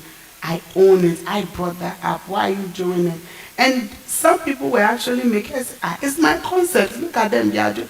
And I'll call some people and I actually cry because I felt like I own that is for me. That was what made me special. So I mean, after some time, I got used to it. I realized that if something is beautiful, that's people will imitate. They look at. So I calmed myself down, and guess what? It challenged me to be more creative because now I can't repeat it again. Someone else is doing the same thing. So how do I break that and get through every time? It's by creating new setups. I think I'm known for doing very good and luxurious setups in Ghana industry. So that's what challenged me to also invest more into my creativity when it comes to, spreading my food out at an event. And then after that, I started realizing that this is something I wanted to do. But I was still struggling with the food because now they know you. They come with different meals, but I don't know how to do it. And I would create. I just mix and plus, have that. And then they will appreciate it and give me reviews. And I realized that, okay, it's not that difficult to do it because people love it. It made me authentic. So 10 years in business, every meal on my menu is my personal recipe. I love that. Yes. A round of applause, ladies and gentlemen. Very exciting story. So can I piggyback off that to assume that based on that very exciting new style you brought, that birthed the idea for creating Chop Bar Experience? Yes. So I had a friend then that whenever I posted a local meal, she would come and comment, and it's Nani Kwalia's kitchen. She's like, you all Ghanaians chop bar. You have to bring Kumasi to Accra. She'll always comment anytime I put a local meal out there. And she was like, oh, Nana, when you do it, they will come. I tried once, but it didn't work. That was just friends and family. I like to party a lot. So I used to invite my industry people to my house. We do fufu party, we post on social media. And one time I wanted to do it properly. I'm the type that I'm very emotional. When I see that I'm doing something someone is doing, it gets to me. But now I'm not emotional again. I've grown past it.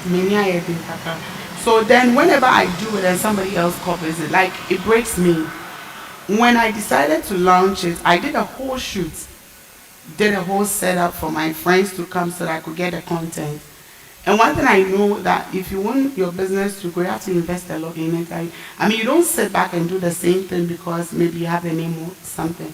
So when I did that, then I saw that another brand has done something like similar. So I paused there, which was, I still regret it because I felt like the vision was different, but I got carried away by my emotions and I stopped there.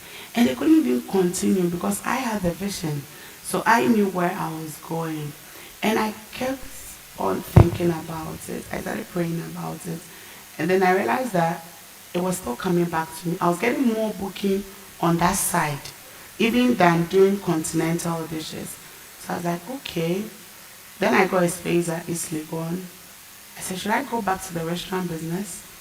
Or I should just do something that would be like a one-time thing? I said, okay, fine. Now let me build the clientele. Let me get the attention to the space. So I decided to start with Chop Bar. And then I wanted a name for it. And I was a prayer because I like to pray about certain things, yeah, or everything. So I prayed about it, and I was talking to Focus and Blair, PK. I was like, PK, I want to start some food thing that people will come and then I'll sell to them. It's like, oh, that's not a bad idea. Do you have a name for it?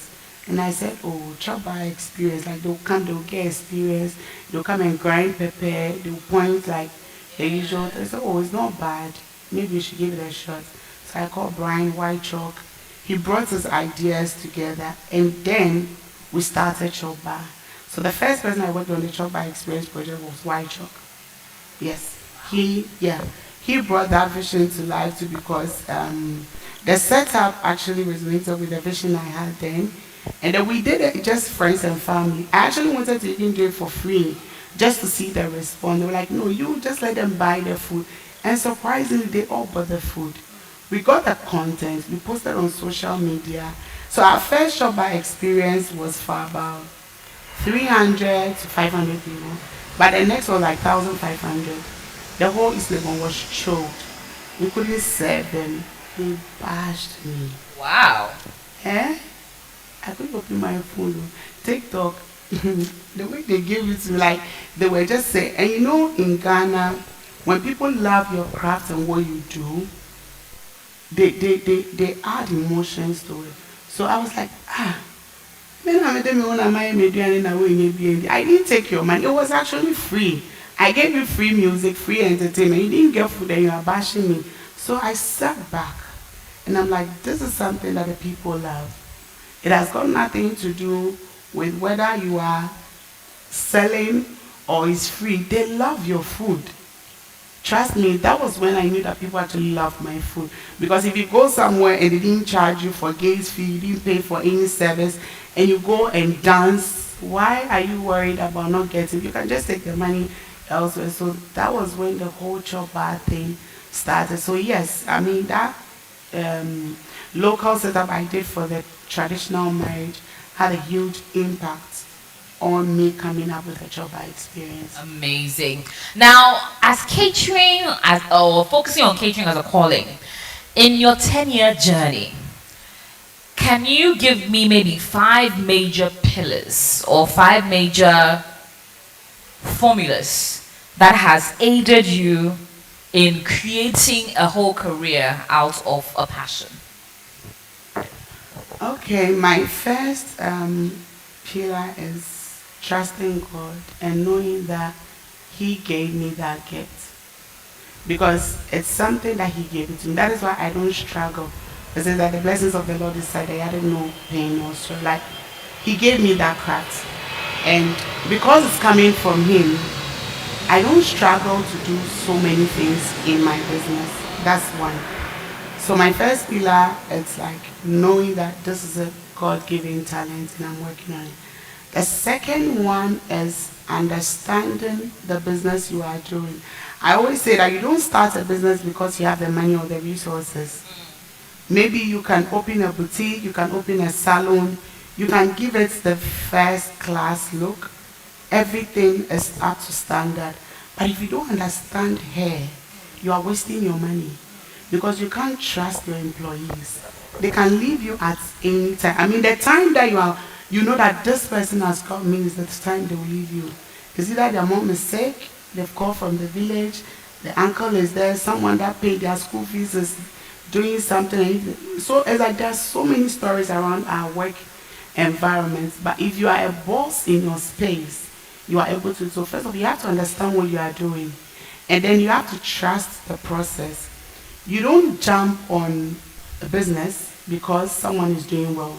Don't look at my followers, my likes, my engagements, and think that it's that easy. There are a lot of things we don't show on social media. Yes. The BTS. I mean, those that came early today, they saw something. And I told them that's the Aya strength. I was screaming at the back. I actually forgot myself that there were guests at the lounge. So I couldn't turn. I was like, that's the Aya strength. And I walked on. So you have to be involved and trust the process because it takes time. You have to grow into it. And then you have to also be disciplined.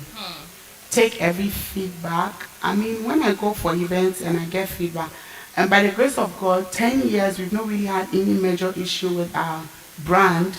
And I don't look at getting in, please, don't bring wahala. Let's all love each other and patronize me. So I have not seen myself in any situation that is above me. I mean, the smaller ones are the usual events issues. So when you trust the process and you go into it, you're able to even solve any issue that comes with it because you understand the work. When it's a feedback, you know how to handle it. Should I send a package to compensate? Should I send in a call? Flowers, anything. I mean, there are so many. Even if it's a vendor colleague that brought a job to you and they were not happy, find a way and make out to them. Don't be too defensive. There are times you have to defend it, but put it in a nice way. So you have to be intentional. And my final pillar is investing in my business. My team will tell you I always travel, and when I'm coming, you see me carrying chafing dishes, thorns, plates, things to set up with. You don't sit in your comfort zone and throw a competition. Let your work do the competition. You, the person, you don't throw the competition. It is what they see out there. So if you're a business owner and maybe you make a profit of 1,000 cedis, try and invest 700 back.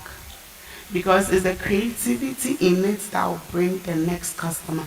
Whoever that booked you for the first event, yes, you've managed to convince that person and you are done with the person. The next person that is your target is the guest. at the event or at your shop or at your office. So when you get to meet new people, try and convince them with your craft. So me investing in my brand, I invest a lot in my setup, like it's no joke. It's not every setup that clients pay. Some we are able to get some small money, some you have to put it out there. I mean, there are some brands in Ghana, or let's say I am in the event space, I'll speak from that side. When you have an event with them, with what they do, you can't do ordinary. Whether the client is paying you, Philip will bring you small money and challenge you to do big. But you have to do it because he has a standard for his brand. So the moment he's a wedding planner, the moment he contacts you, you know that you are not going in for an ordinary client. So you have to deliver. Eventers, White Chalk, Dustin, I mean, they're all there. So there are a lot of vendors that they also challenge you because they have already they've all raised the bar.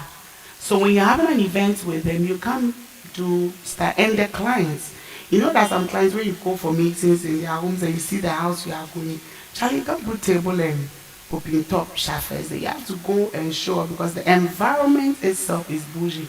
How do you do that? You have to invest. So you have to be prepared. It's not when the booking has come that you are looking around for rentals. Because some rentals, the process you go through, the terms, the conditions, the challenges, the things they put you through, it discourages you, so you set back. And you end up doing basic. So if you start investing in yourself small, like gradually, before you know, you already prepared. So whenever the job comes, you are ready to deliver. Okay. Now, off the back of that, what percentage of your earnings should you go put back into your business? It depends on what you do. I mean, we do food, we can't really put a figure to our revenue or sales or whatever because it depends on how the market system is as and when the booking comes. Even with those that sells clothes, maybe the time you are going, dollar was 15 cities, now dollar is 17 cities, you have to factor all that in. So make sure that whenever the booking is coming, I mean, we do what we call rate card or packages. We already have them customized.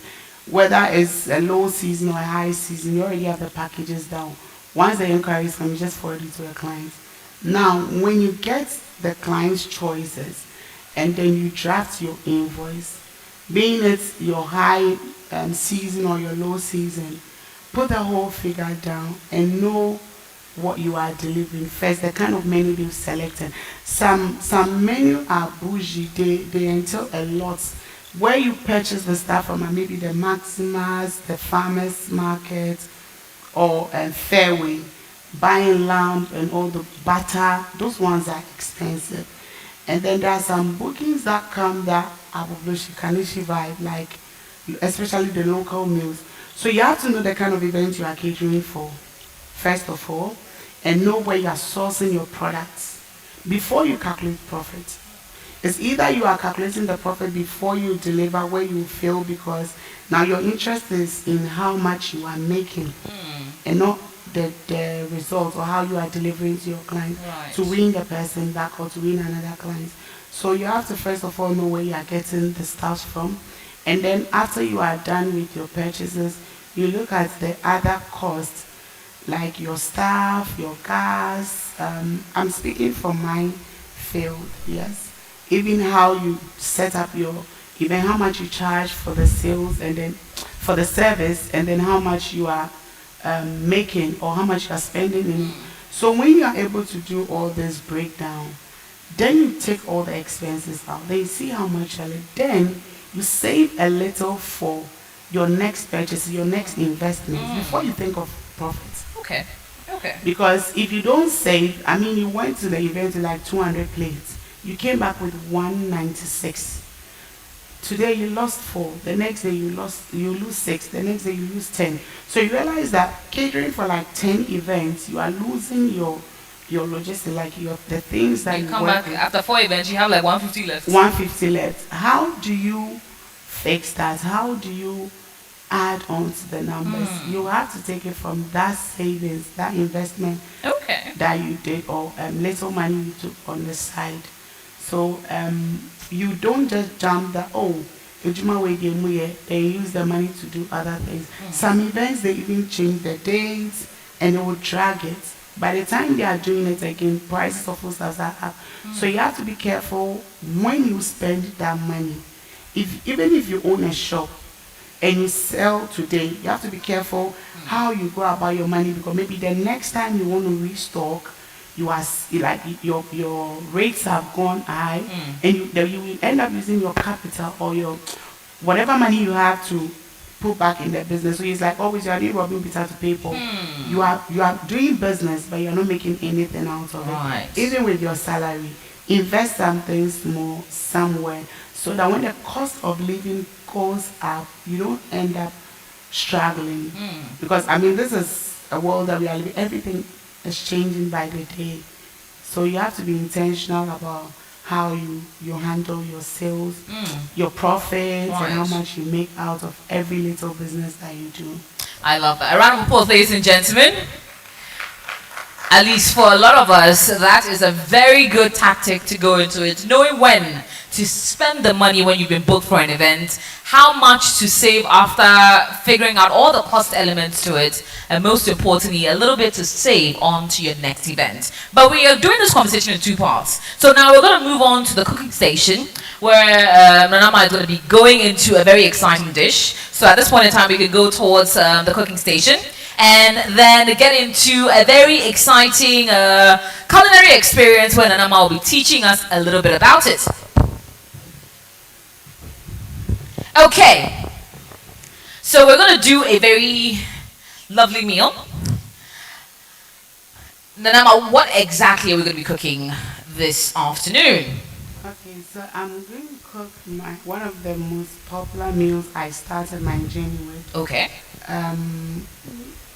Yam and corned beef stew. Okay. So my early days at Audome Runabout, I noticed that Ghanaians or people in Accra were used to rice dishes at restaurants. Yes. So I decided to put something different on that menu, which was the yam and the palava sauce. And it was actually, I think before my first restaurant, I used to make a lot of noise about it on Facebook, and it was giving me quite some good sales because it was different. And it's not a common meal that you find anywhere. And I was getting people sending me videos. It was more like a homemade food. All right. Yes. So we're about to start our yam and corned beef stew. A very exciting one. We're going to walk us through it. So at this point in time, if this is a dish you wanted to cook at home, we'll definitely be doing that now. So what are the first steps we need to note? Okay, so with this, it's an easy fix meal. It doesn't really entail a lot. The artificial spice in it is very less. You can actually do without any artificial spice because there's a lot going on in the corned beef.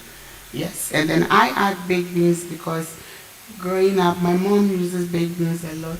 Wait, baked beans in it? She That loves is new. baked beans. Okay, So, okay. we all got used to it. And it was one of the good meals that we used to enjoy every Saturday morning in my household.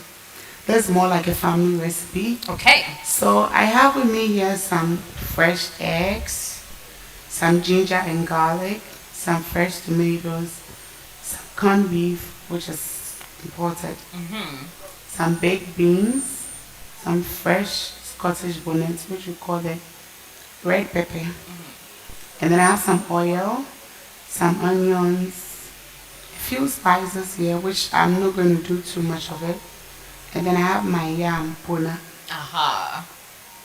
So we'll start. I mean, my pots are ready. Can I get water to wash my hands? So starting off with some water to officially get into all this excitement. We are also live streaming as well on our YouTube page. So find us on our YouTube page. You can share the link.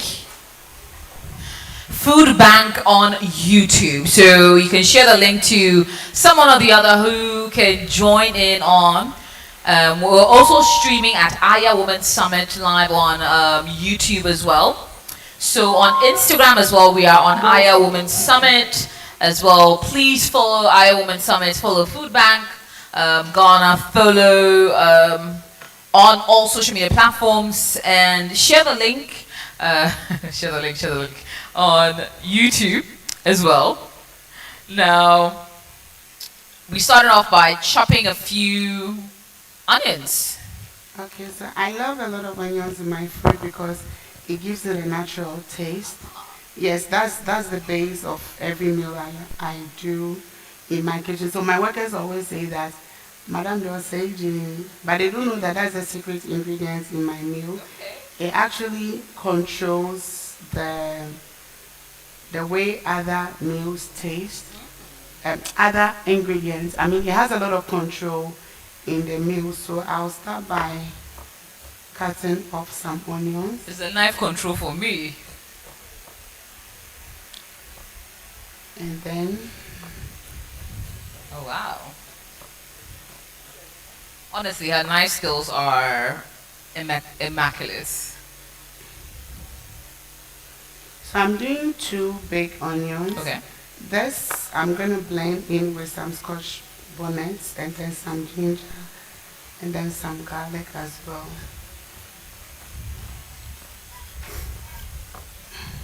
So while we're on it, how do you ensure quality, especially when you're mass cooking? Because it's one thing to cook for 100 people. It's another thing altogether to cook for 1,000 people. How do you ensure that your quality stays the same regardless of how many batches of jollof or fried rice you're doing? And like I said, you have to grow in it. You have to trust the process. I mean, you don't jump to become a cook or a chef because maybe someone praised your meal at home.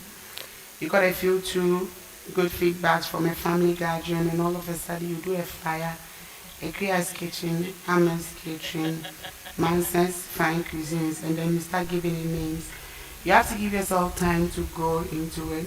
Make a few recipes, try with more people, do some small cooking for some people. I mean, it has to come in smaller quantities. I remember my early days when I get a booking for maybe 100 guests, I'll end up having another 100 guests food back in my women's when I'm done because I didn't understand the way it's calculated. I wasn't too sure of how to go about it. So with time, I realized that, okay, if this event I did one full 5 kg and I had some left, then this time I'm going to reduce it by maybe 2 or 3 cups to see. So the 10 years was actually the growth stage. It was gradual. It didn't really start on that good note. We've given out a lot of food for free. Oh, wow. So I don't throw food away. I hate to see food go waste. So I used to share it in my neighborhood. I live close to the Nkrumah flats. So sometimes I just pack them and randomly goes around and give it to some people. And it helped because when my brand was growing, I was getting people to come in to help me for free without charging because they know that at the end of the day they'll have some food to take home. Oh wow, that's amazing. Well, at this point I'm going to ask our DJ to give us some music while we get into the chopping and the dicing and the blending of all of it. We are doing a very delicious yam and corned beef stew right here at the Aya Women's Summit.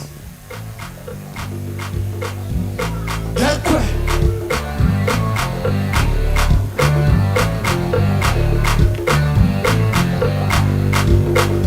go! I see you, hey, yes, yeah.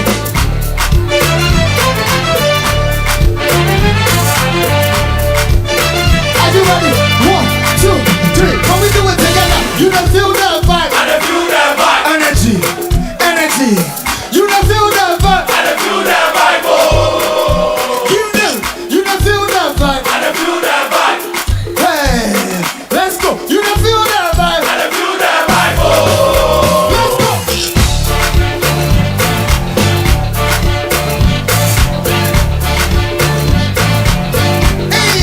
go.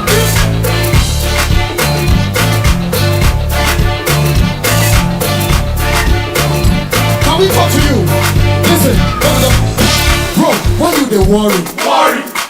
What be your story? Sorry. You don't get him. I say God go do one. Do one. Listen, why you dey worry? Worry. What be your story? Sorry. Hey, you don't get him. Hey, I said God go do one. Listen, you don't feel that bad. I don't feel that bad. You don't feel that bad. I don't feel that bad. Oh. Yes, shit. Hey, you don't feel that bad. I don't feel that bad. Hey, you don't feel that bad. I don't feel that bad. Oh. Let's go.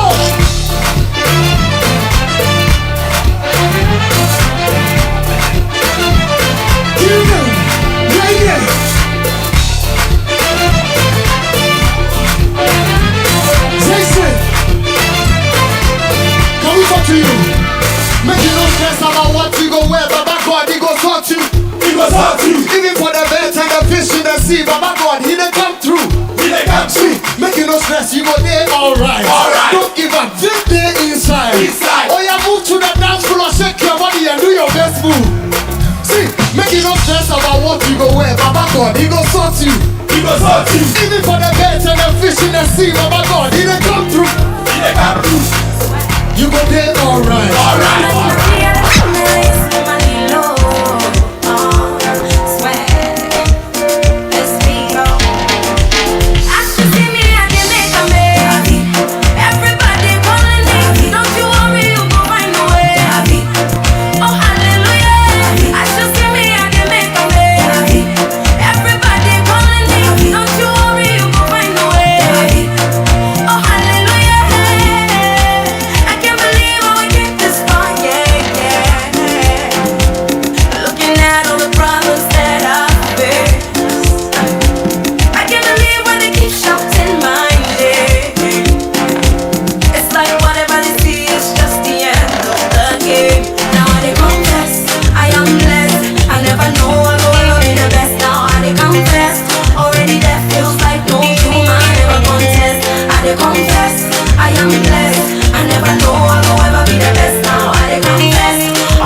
I tell you everything my only God knows. If you are what burning today, we are not telling my mind that I'm fool. If I not make up tomorrow, we not know my mind that I'm fool. We know reach this far, make you come and give up on me now. They are standing my major now. You see what I'm going through every day. Never thought you would make up. We are good what make I tell you to bondage? When you go believe when I say you do. Yes, I wish you for your test, oh baby. We don't go finish like this, I promise you. My journey, my bow. Stick with me. I want to lean on you through my thinking, baby. Back on my session, go back home. If I can pick more than you know, things will change, you want to get on my phone. I tell you everything my only God knows. If you are what burning today, we are not telling my mind that I'm fool. If I not make up tomorrow, we not know my mind that I'm fool. Instagram girls don't impress the boy no more. Baby, you should know by now. I'm so into you, into you, into you. That is why I want to be.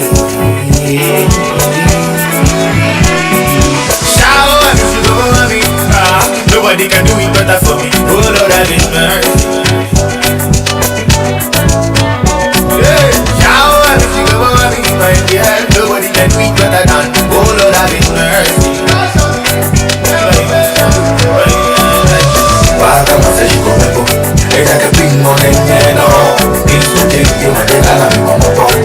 tell you everything my only God knows. If you want better today, we are not telling my mind that I fall. If I not wake up tomorrow, we don't know how I'm feel like I'm stuck in a maze, looking for the wrong one again, because I'm searching again. Even though I fuck with your ways, even though your body ain't crazy, no be for me, baby I'm unlucky again. Knock up my love, all on the one for my nigga, I'ma just call my dealer, my dealer. Knock up my dealer, all on the one for my nigga, I'ma just call my dealer, my dealer.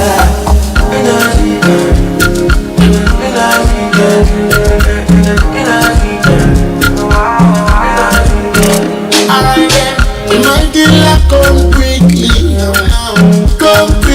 cause my case is pretty. Hello, my dealer come quickly, cause my case is pretty. Hello, and anytime I find someone to love, she go do me wide oh. And after me give my everything, she go break in my heart oh. To be like say now the bad things I party, she do nothing I'm on no. To be like say now the bad things I party, she do nothing I'm on no.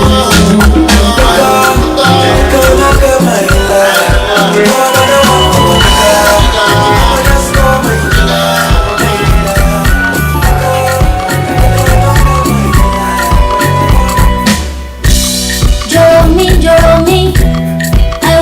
to love me, doro me, baby, doro me, doro.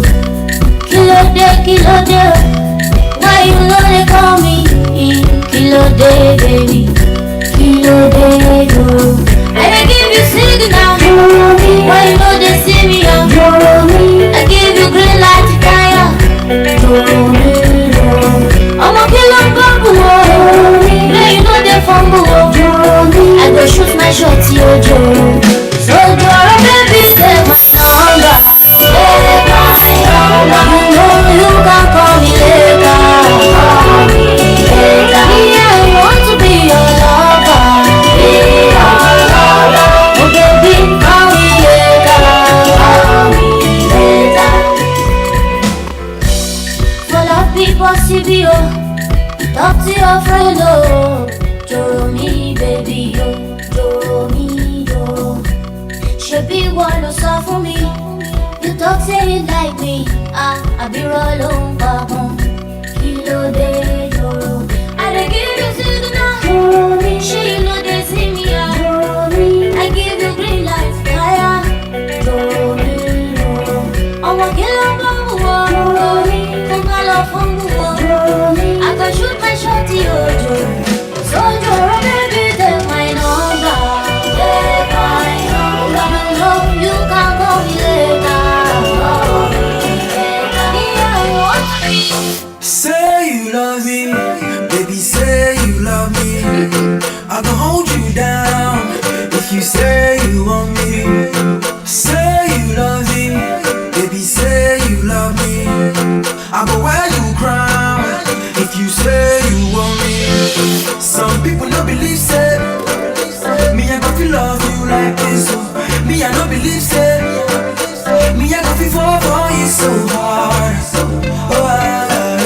Me a pussy behind me, I go hold you down. Surely I go hold you down like nobody. Love me, love me, love me, love me, love me, yeah. Love me, love me, love me, love me, love me, baby. Love me, love me, love me, love me, love me, baby. Love me, love me, love me, love me, love me, baby. Say you love me, baby, say you love me. I go hold you down if you say you want me. Bless your mommy, but call me daddy. Come spend this money if you say you want me. Some people no believe say, me I go feel love you like this. Me I no believe say, me I go feel for you so hard. You say behind me.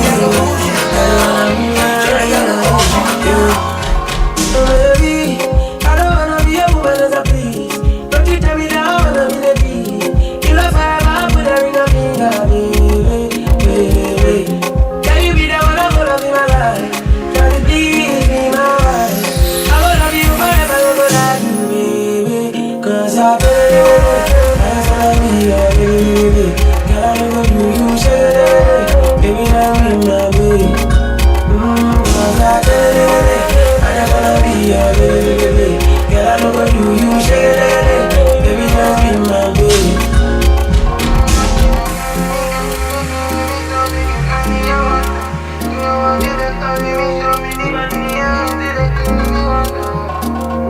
I thought I make a body feel so honey, ooh. Baby, give me chance, make I love you, ooh. My pocket feel no dry, you love me too, yeah. Baby, tell me how much I want your body, ooh. Baby, want you, don't get it, ooh. But baby, you know really that I want you to. I wonder. I don't know my best side. Please tell me yes, I do. Yeah, I wanna be your baby. Girl, I don't go do you shit. Baby, don't be my baby.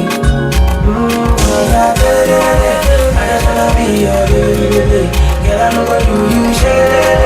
Baby, don't be my baby. I be seeing you dance in the morning.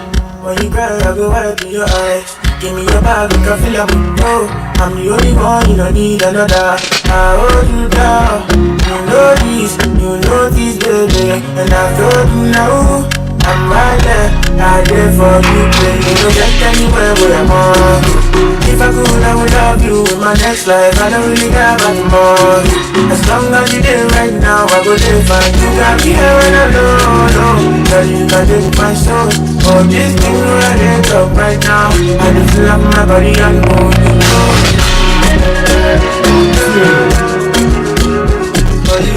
Ladies and gentlemen, it's still the IR Women's Summit 2025. As our host, our visionary CEO, head chef of Kula Bistro is demonstrating that beautiful cuisine over there. We would like to acknowledge the special presence of some few traditional leaders here. And it is my honor to acknowledge the presence of Nana Adepa Amponsa Yeboah the First. Nana Adepa Amponsa Yeboah the First. Please, you can do a round of applause. Yes, thank you. Thank you, Nana. It's good to have you here. We also have Nana Krobia Asante, Adonting Hene of Kwewun Prior, and also CEO of Asmera. Yes, indeed. Lately, I'm meeting a lot of Asantes, including Madame Christiana Bidangwa herself, teaching me some few Asante here and there. There's a proverb she taught me. I want to remember, please. The goita thing, you say that when somebody has goita and they want to put necklace on it, you say, how do you say it's in Asante? Eh? Oh, can't share me. I'm trying to perfect my Asante. I'm loving the Asantes I'm meeting. Miss Nancy is one of them. Oh, Christiana, what's it there?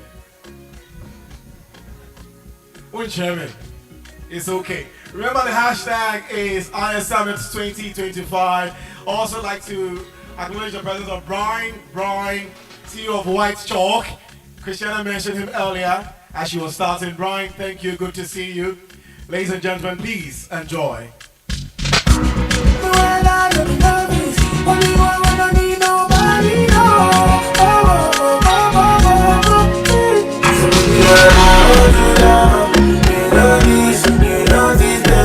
And I've told you now, I did, yeah, I'm here for you, baby. I hold you now, I don't know. What have you done to me? I don't know. Believe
me. I will not deceive you, not deceive me.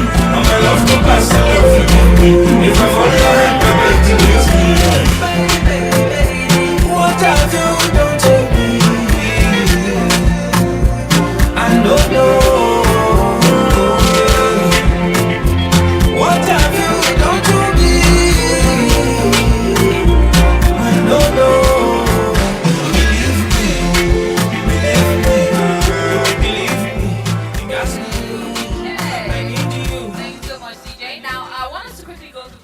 The stew process. So now, please walk us through what the next few steps will be. We've done some of the chopping. Now we're about to get into the mixing of all of it. So now we're starting off with oil and onions. Then what else is the next few steps? So I blended my red pepper, as we all know it, or Scottish bonnet, first with some ginger, garlic, and small onions. Okay. Just to give it the flavor I'm looking for. Like I said, one of the major secret ingredients to a good food, good taste is onions. And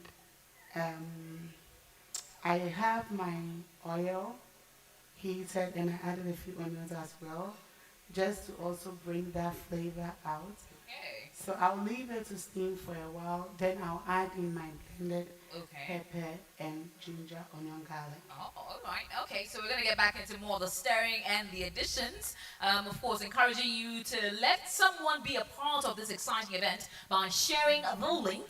Not in the church way, but you know, in the event way, but please do go on YouTube, find IO Women Summit, share the link to someone who can be impacted by. We have had some amazing speakers so far. We're dropping gems, especially for those in the hospitality, culinary arts, entrepreneurship, or generally women that are looking to improve upon whatever sphere or industry they are in. There's something definitely to be found, heard, taken away from today's event. So please share it to someone who may be at home to be a part of today's exciting event. Use the hashtag #IWomenSummit to share it to the world on social media. And most importantly, let's get into more exciting mixes and combinations in terms of finding the perfect way, at least the Nanama way, of doing the corned beef and yam combination. Back to more great music right here at the IO Summit.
But then I went out with someone I did, but I don't stop.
we go win, you go know. All of the blessings fall on my yard. Blessings stay for my yard. And like I die, we go beat, we go sick, we go feel her. Because the blessings fall on my yard. Blessings fall on my yard. That's why I don't wanna reason bad things no more. I don't wanna go back to where I did before. Make nobody stress me, don't disturb me, cha. I sip my alcohol. I don't wanna reason bad things no more. I don't wanna go back to where I did before. Make nobody stress me, don't disturb me, cha.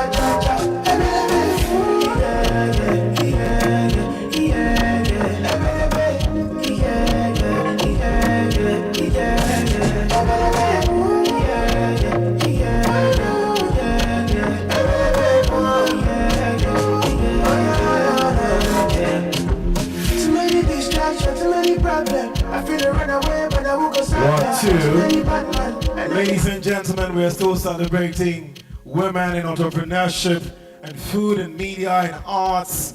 And right now, Chef Banks is demonstrating something beautiful. While she's at it, I'm going to randomly come to you and ask you some questions.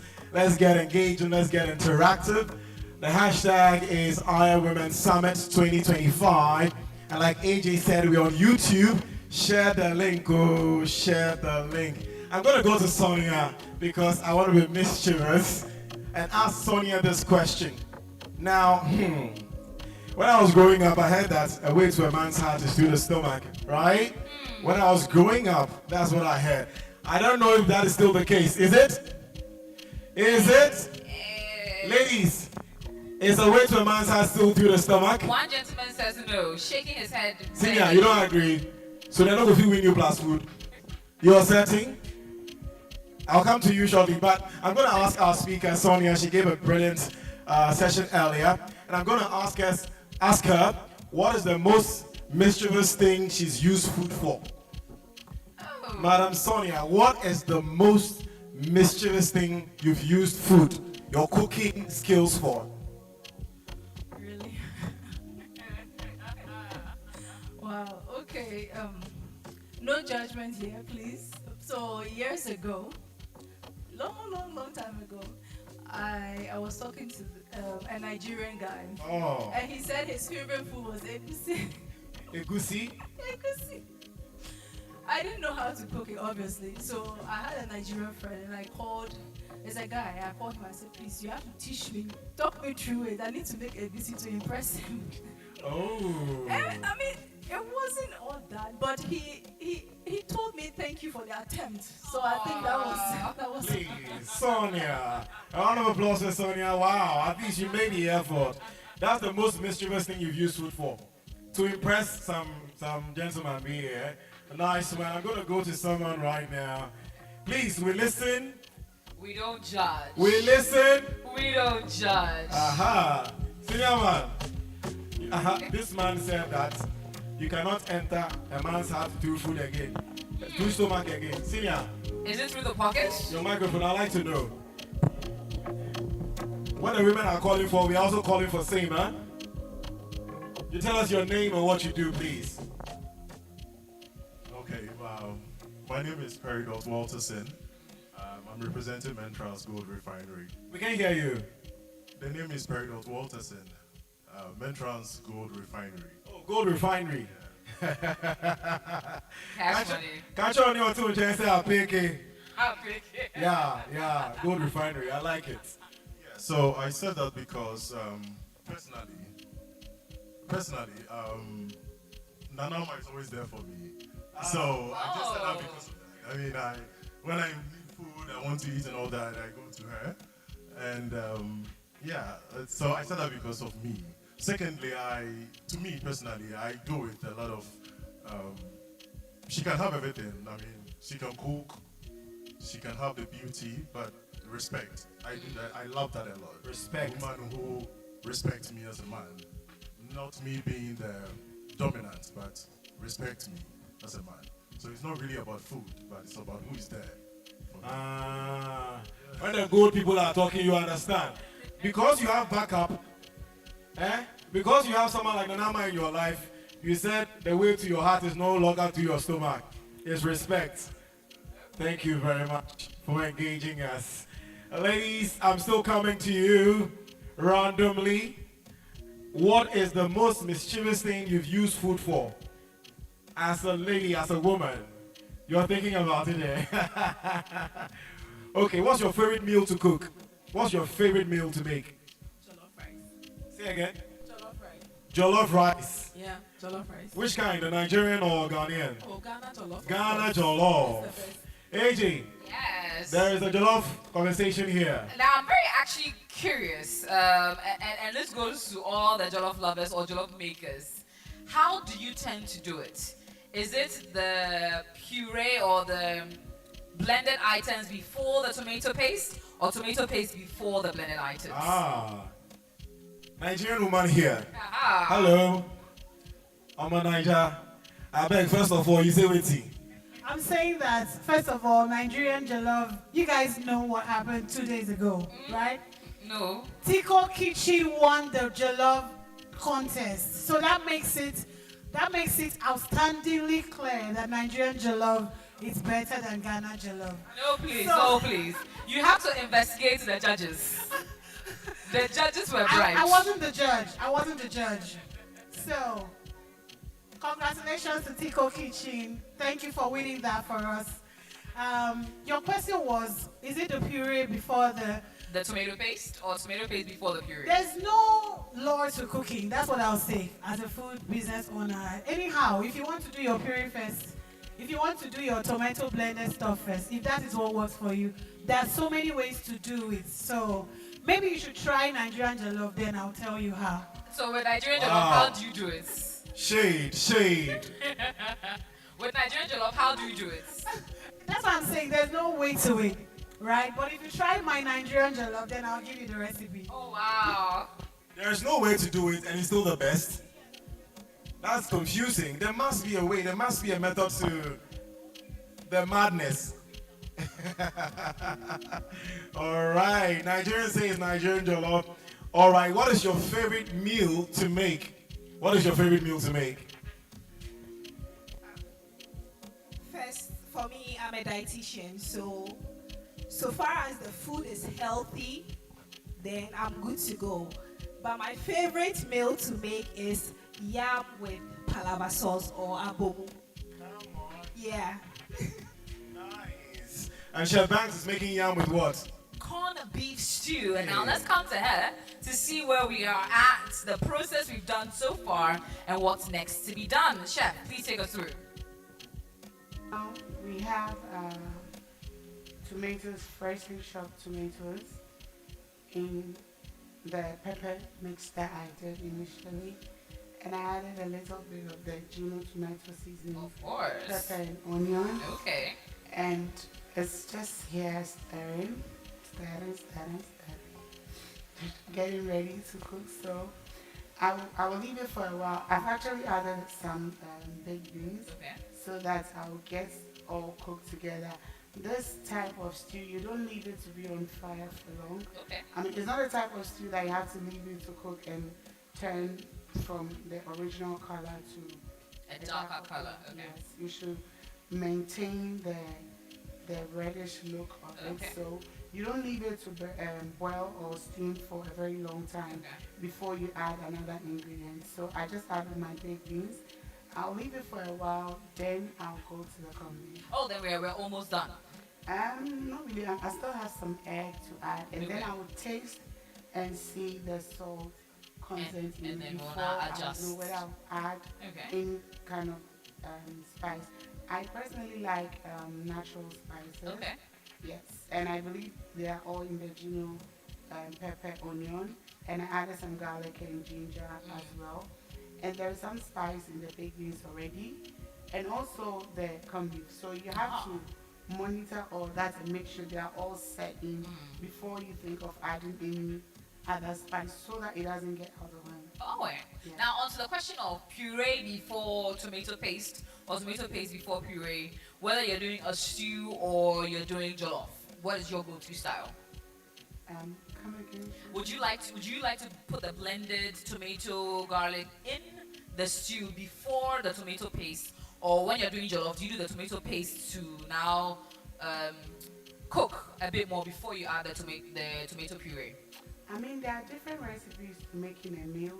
I personally love to do my onions first and my peppers, garlic, ginger to get that steam in it and then the flavor or aroma before I add any other thing.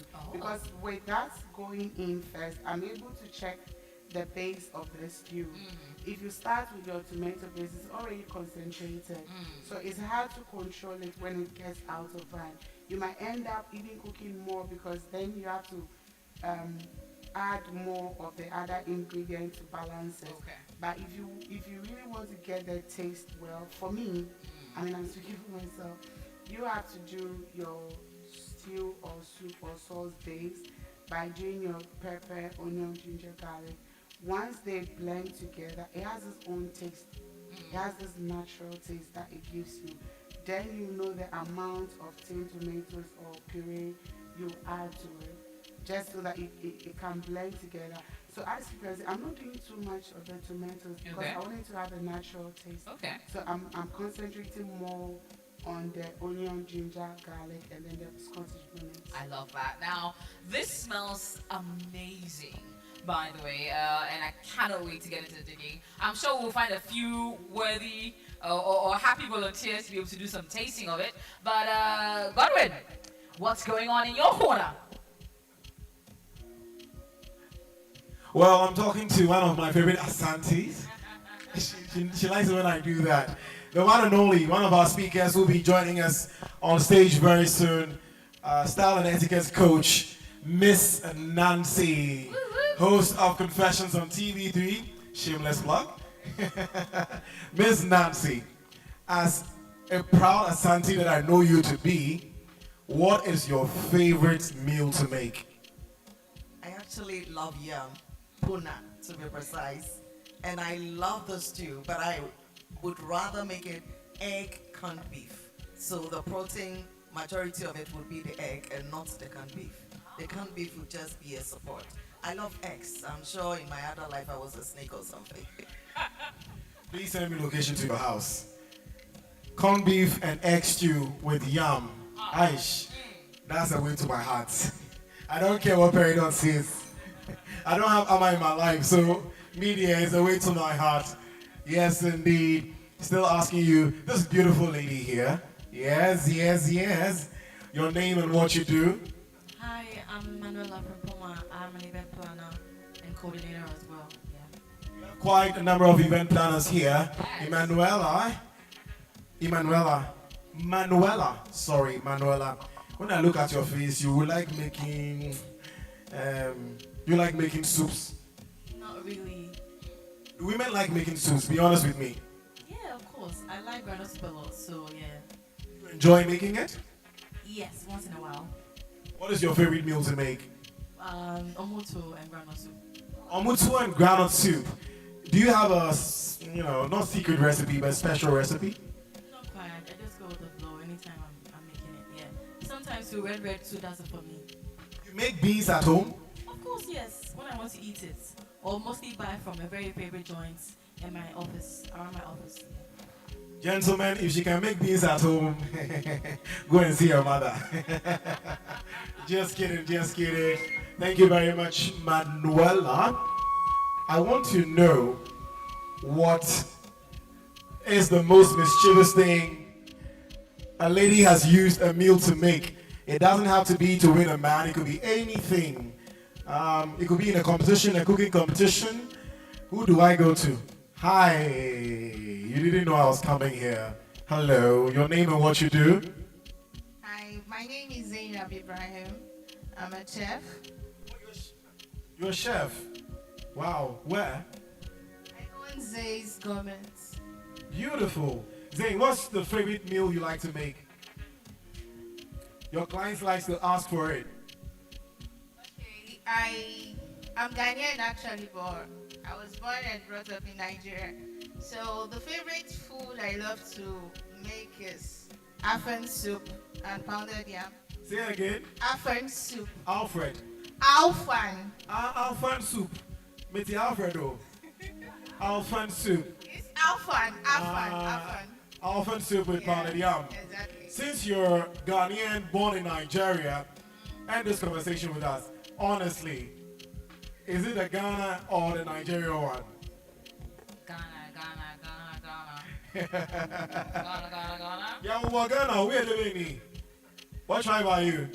I'm Northern region, Upper West region. Upper West region. Beautiful. So is it Ghana Jollof or where you were born? Everybody's counting on you now. You have traditional leaders here. Oh. Yo, let me go and stand here. Please answer, we're waiting for you. Okay. I think Ghanaian jollof has its own taste, and the Nigerian jollof has its own taste. We know. You are not Switzerland. You cannot keep peace. We know. That's why we're asking you. Their tastes are different.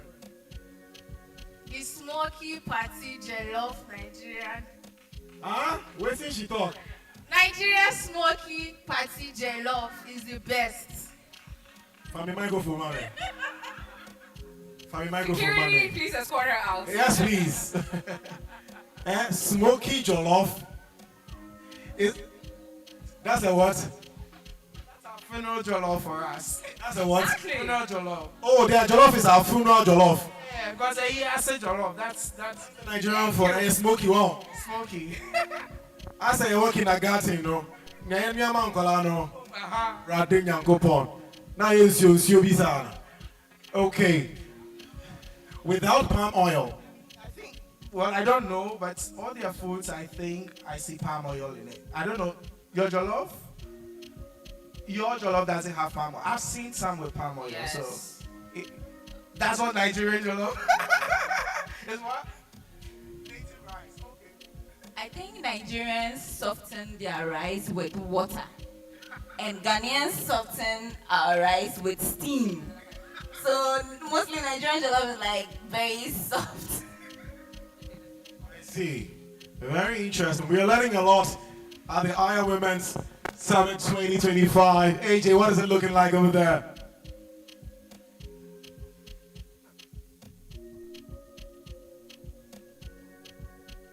Okay, we're back. It's looking really good. Now we've got into the eggs and corned beef combination part. Chef, please take us through what we've done so far and what's left. So at this stage, I have my corned beef and egg in. So I first put my corned beef in, and then I didn't smash it. I took them with a spoon, so I scooped them into it and didn't stir for a while. Added my egg. I didn't beat the egg as well because I wanted to bubble out in big sizes, yes. So at this stage, you don't just stir it. You just use your spatula to turn them around so that you can get the eggs come out really well, yes. So that's what I'm doing. Yeah, so we have just like 5-10 minutes, our sauce should be ready.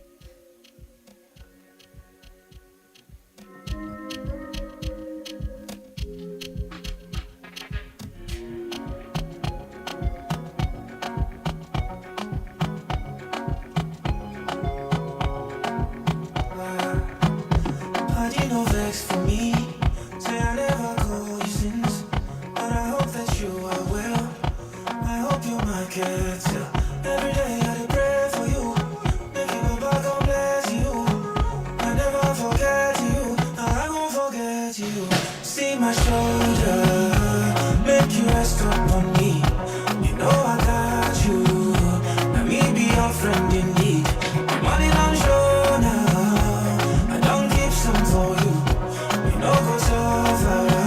Cause anything I get that from me and you, yeah. How are you, my friend? How do you do, my friend?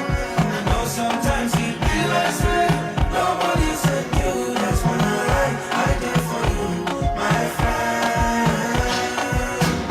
How are you, my friend? How do you do, my friend? I know sometimes it be like say nobody said you. That's when I did for you, my friend.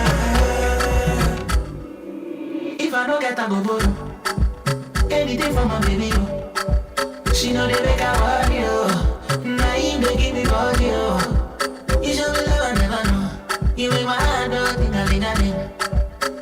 no fit to let go. Girl, I wanna put it on you. Girl, you fire, we can't deny that. Many girl for me, I'll buy you baba. Tell me who on you, mommy, water. I go be on some time. Where you day, there I go day with you. Me and you be good. Where you day, there I go day with you. I go day with you. Me and you be good. Now you put the sugar for my cocoa, girl. Call me on the phone.